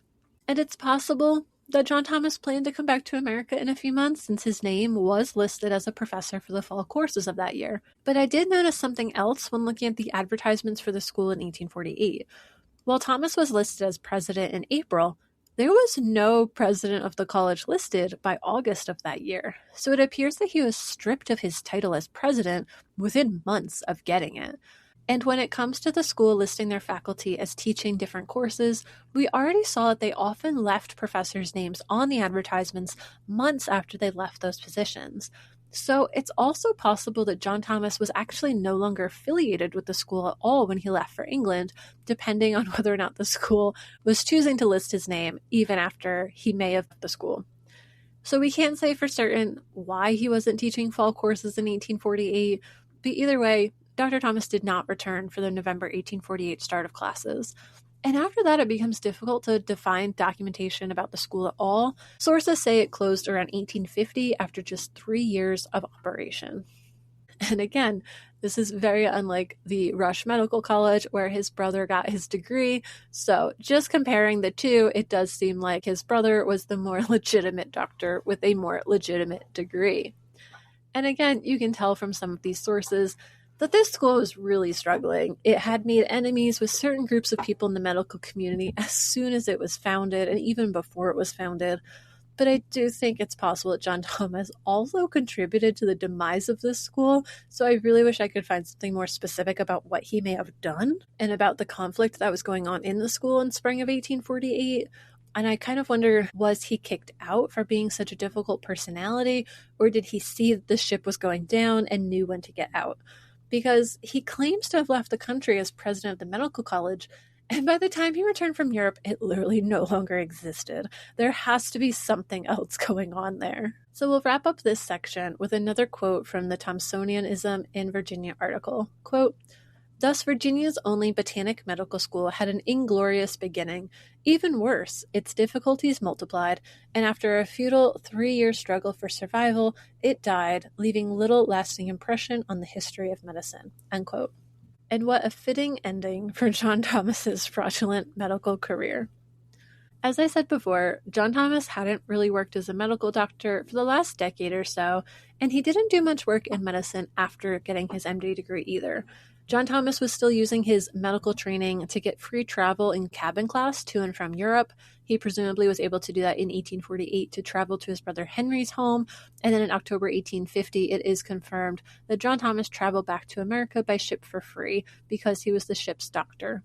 Hemingway also records that John Thomas wrote about how inconvenient it was to witness the filth of the poor people he was traveling with. Quote, "The lower steerage, which was dark and loathsome hold, contained about 300, of whom not more than 50 had beds of straw to lie on. The filth and misery, as it appeared to us, seemed perfectly congenial to the subjects of them. The idea of getting to America was a panacea for all inconveniences." Unquote. And it does not seem that John Thomas practiced medicine besides using it to his advantage to get more privileged accommodations while traveling by ship. When medicine came up in the following years, John Thomas claimed that he gave up medicine for the noblest of reasons, in order to be of service to the gospel. In his Herald of the Kingdom and Age to Come in 1851, he wrote, quote, "Shall we turn from the service of the gospel of the kingdom to serve ourselves in patching up of the crazy mortalities of the children of the dust for filthy lucre's sake? The time of a physician is valuable, for when professionally employed in a city, it will yield greater returns than most other pursuits. We regret not the sacrifice we have made of the last 17 years of our existence. We would repeat it could we retrace our steps, and God willing, we intend to spend the remainder of our days after the same sort." Unquote. So here's the reason why he gave up medicine. It was because he wanted to be of service to the gospel. But isn't it kind of funny that he also says right there, basically, everybody knows doctors make lots of money? Because money was core to many of the scandals around his medical qualifications, between not wanting to spend money and avoiding paying fees in England, to wanting to gain money and doing that by extorting his medical patients in America. But his life was devoted to God. And now that we're in the late 1840s and early 1850s, I think this is where most Christadelphians start reading John Thomas's writings. By 1848, he had an MD to be called doctor, and he's writing nice things like this, where he's so humble, he's so uninterested in money. And this is also when he wrote his first book, Elpis Israel, which you can buy now for 5 easy payments of $29.99. Just kidding. But also, it was in 1848 that he wrote Elpis Israel, and so that book became just another revenue stream for his religious work. And even in his will, it talks about his daughter getting the royalties from his book. He also always asked the people he was preaching to cover his travel expenses, so he was always making at least a little bit of money while traveling to preach. John Thomas discussed how he was more humble and poor than Alexander Campbell because of his preaching tours, when he wrote in Dr. Thomas's farewell, quote, "I have coveted no man's silver or gold, nor anything that is his. What has been contributed has been spontaneous and of good will, though considerably short of my expenses. I mention this not complainingly, but as evidence of the unselfish nature of my enterprise. Mr. C and all those that traduce me are worldly wide enough to look to their own interests first, before they will stir hand or foot in carrying what they call the gospel to foreign land. This has not been my rule of action. I have served what I believe to be the truth first, to the neglect of my temporal interests. Who of them, I want to know, would go abroad for 2 years at his own cost, trusting to the effect their preaching might produce for the mitigation of the expense? For this I have done." Unquote. And again, his followers probably believed this, but after really examining the evidence of whether or not he was seeking money and power in his careers, I find this highly suspect. If anything, I think this was intended to be manipulative, to garner sympathy for him and encourage people to make financial contributions to fund his preaching tour and mitigate his expenses. So despite all his talk, John Thomas's motivations always seem to come back to easy ways to make money and ways to get social power and influence. And after using both medicine and religion to earn income for many years, he did finally solely pursue his religious interests pretty much as soon as he earned his MD. And this is why I can confidently disagree with Robert Roberts.